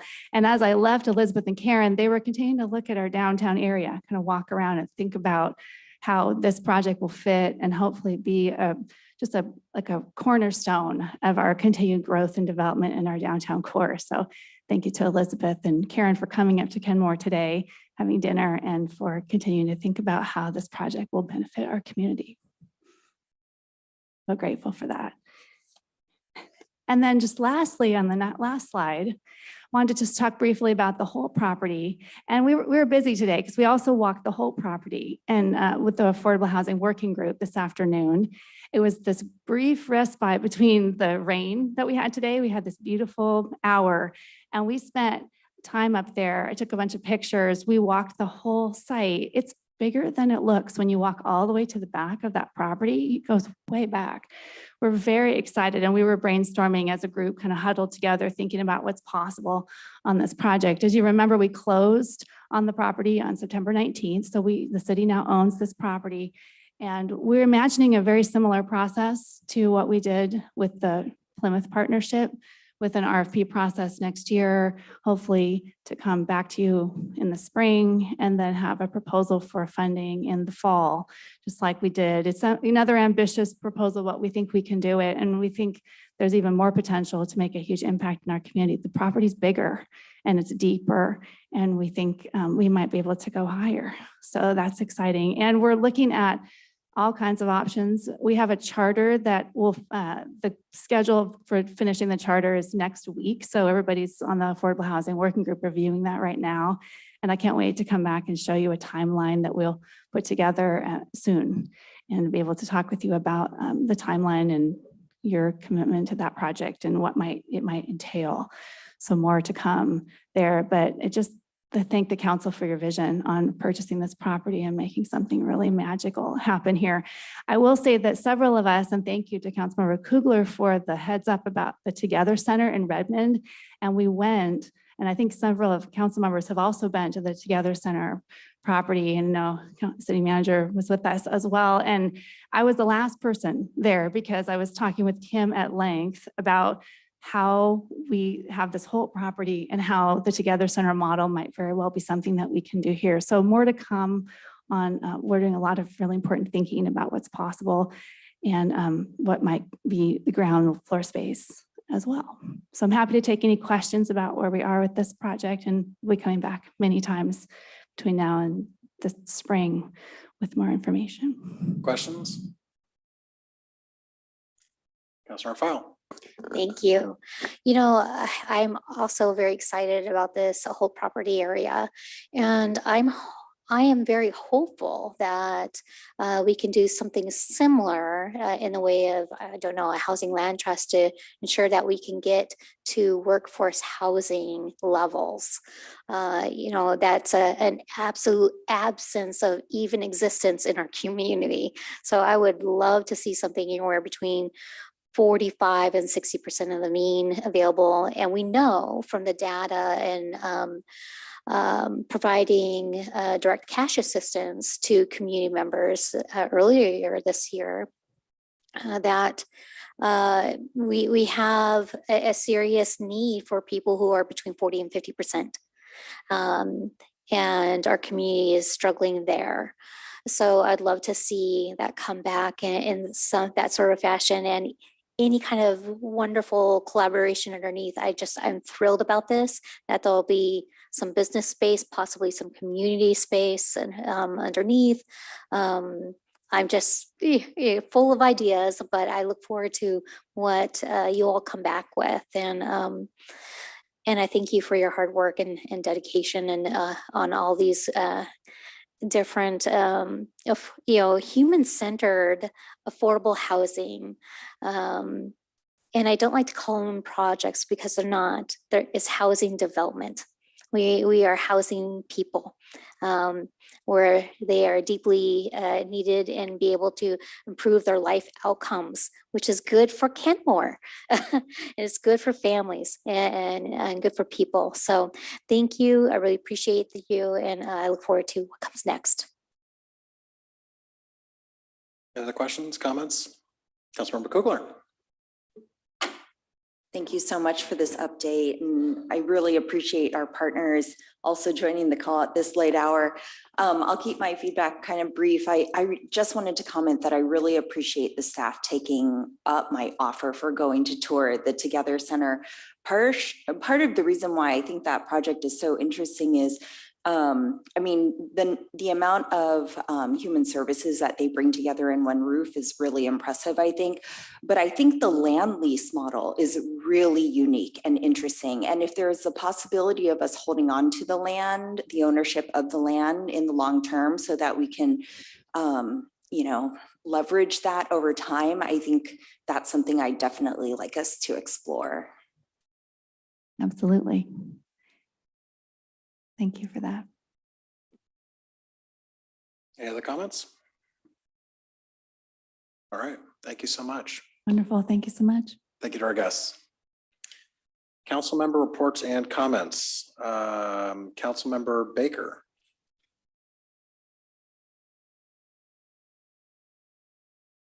Councilmember Marshall. Oh, sorry, Councilmember Baker. This has been an interesting meeting. I'm enjoying watching the sunrise over the ocean. And thank you very much. I learned a lot tonight. Councilmember Marshall. So we don't have to address this tonight, definitely, but I was just thinking, man, I really liked our position on sending a letter to the governor about looking into somehow limiting the emissions from the asphalt plant during periods of extreme smoke danger. And man, we're just getting out of that. And I was thinking before, gosh, I may have some reservations about, you know, the private industry. I don't want to push too hard. And then we just all experienced that last week. And something, it seems to me, should be able to be worked out. So we don't need to address tonight, but as the council feels appropriate, if we can look again at that, I think it'd be well serving our citizens. Thanks. Yeah, I believe we did send a letter, but yeah. Councilor Kugler. Nothing to report tonight. Thank you. Councilmember Shrepnick. Yeah, nothing to report, and I don't want to do that again. I think we kind of got spanked the first time. Councilor File. Thank you. Tonight's been a great night. I've been wanting to say, yay, trees. You know, we're making advancements for trees and protecting, preserving our canopy. That's great. I'm thrilled about that. And I'm thrilled about housing. I'm just excited to see where we're going as a municipality, working together with our community partners to come through with a stronger Kenmore. So that's fabulous. I also like the idea that Councilmember Marshall had about writing a letter to the governor. There is something to be said for addressing public health and the basic need to be able to breathe clean air and the impact once the air levels become dangerous. And not just air quality levels, but particulate matter that's otherwise corrosive to mucous membranes, the bio ash that we experienced a couple times over from forest fires. They do have an adverse impact on people's health. People who with asthma, chronic COPD, lung disease, yeah, you name it. And then our community feels that in impact to business. Restaurants have lower, numbers of people who come out and partake. And when we look at the ability to breathe clean air, Kenmore is unique in the way that we are, less than a quarter mile from asphalt emissions, that has airflow directions into the living sectors, the residential sectors of our community, both where people of age and poverty and fall within the social determinants of adversely impacted by public health. We can do more. I know that the letter from the governor was pretty clear. It was what less than if you 10%, and he felt that that wasn't a big enough cause. But when we're looking at seriously unhealthy air or heavy particulates, dangerous air quality, every bit counts at that point. We were the worst quality of air in the world. And I can't believe I'm saying that. That used to be China, so it all starts with us. We can only continue to keep trying. And our commitment to the issue, I think, has been ongoing. I don't know that we're done yet, but I could support that. Deputy Mayor. I also support another letter to the governor. We need to demonstrate to our community that we're listening. We just experienced the worst air conditions in the world. We will likely have them year after year going forward, and there's something that we must do. There may be another way of stating what we're asking for to be more effective, but we have to continue. What just happened was awful. My lungs, I don't know about you, are still recovering from what took place, and it's not acceptable. And we do need to fight and advocate for clean air, period. So I'm all for it. Let's rally. On another note, I'm just going to say two things. I brought this with me. Vote. It's time to vote. Get your ballots in. It's incredibly important. And I'm not sure how many people are still here, but I just want to make a quick reminder. This isn't council level, but women still do not hold the same rights, equal rights under the Constitution. And it's important for all of us to vote and to be aware of our rights and take action and talk about it. There are impacts on our daily lives by not being equal under the Constitution for women. So I just want to put a little reminder out there that 38 states have signed and ratified it, but it has not been amended to our Constitution yet. Thank you. And I have nothing to report. So with that said, nothing more to come before us. The Kenmore City Council stands adjourned.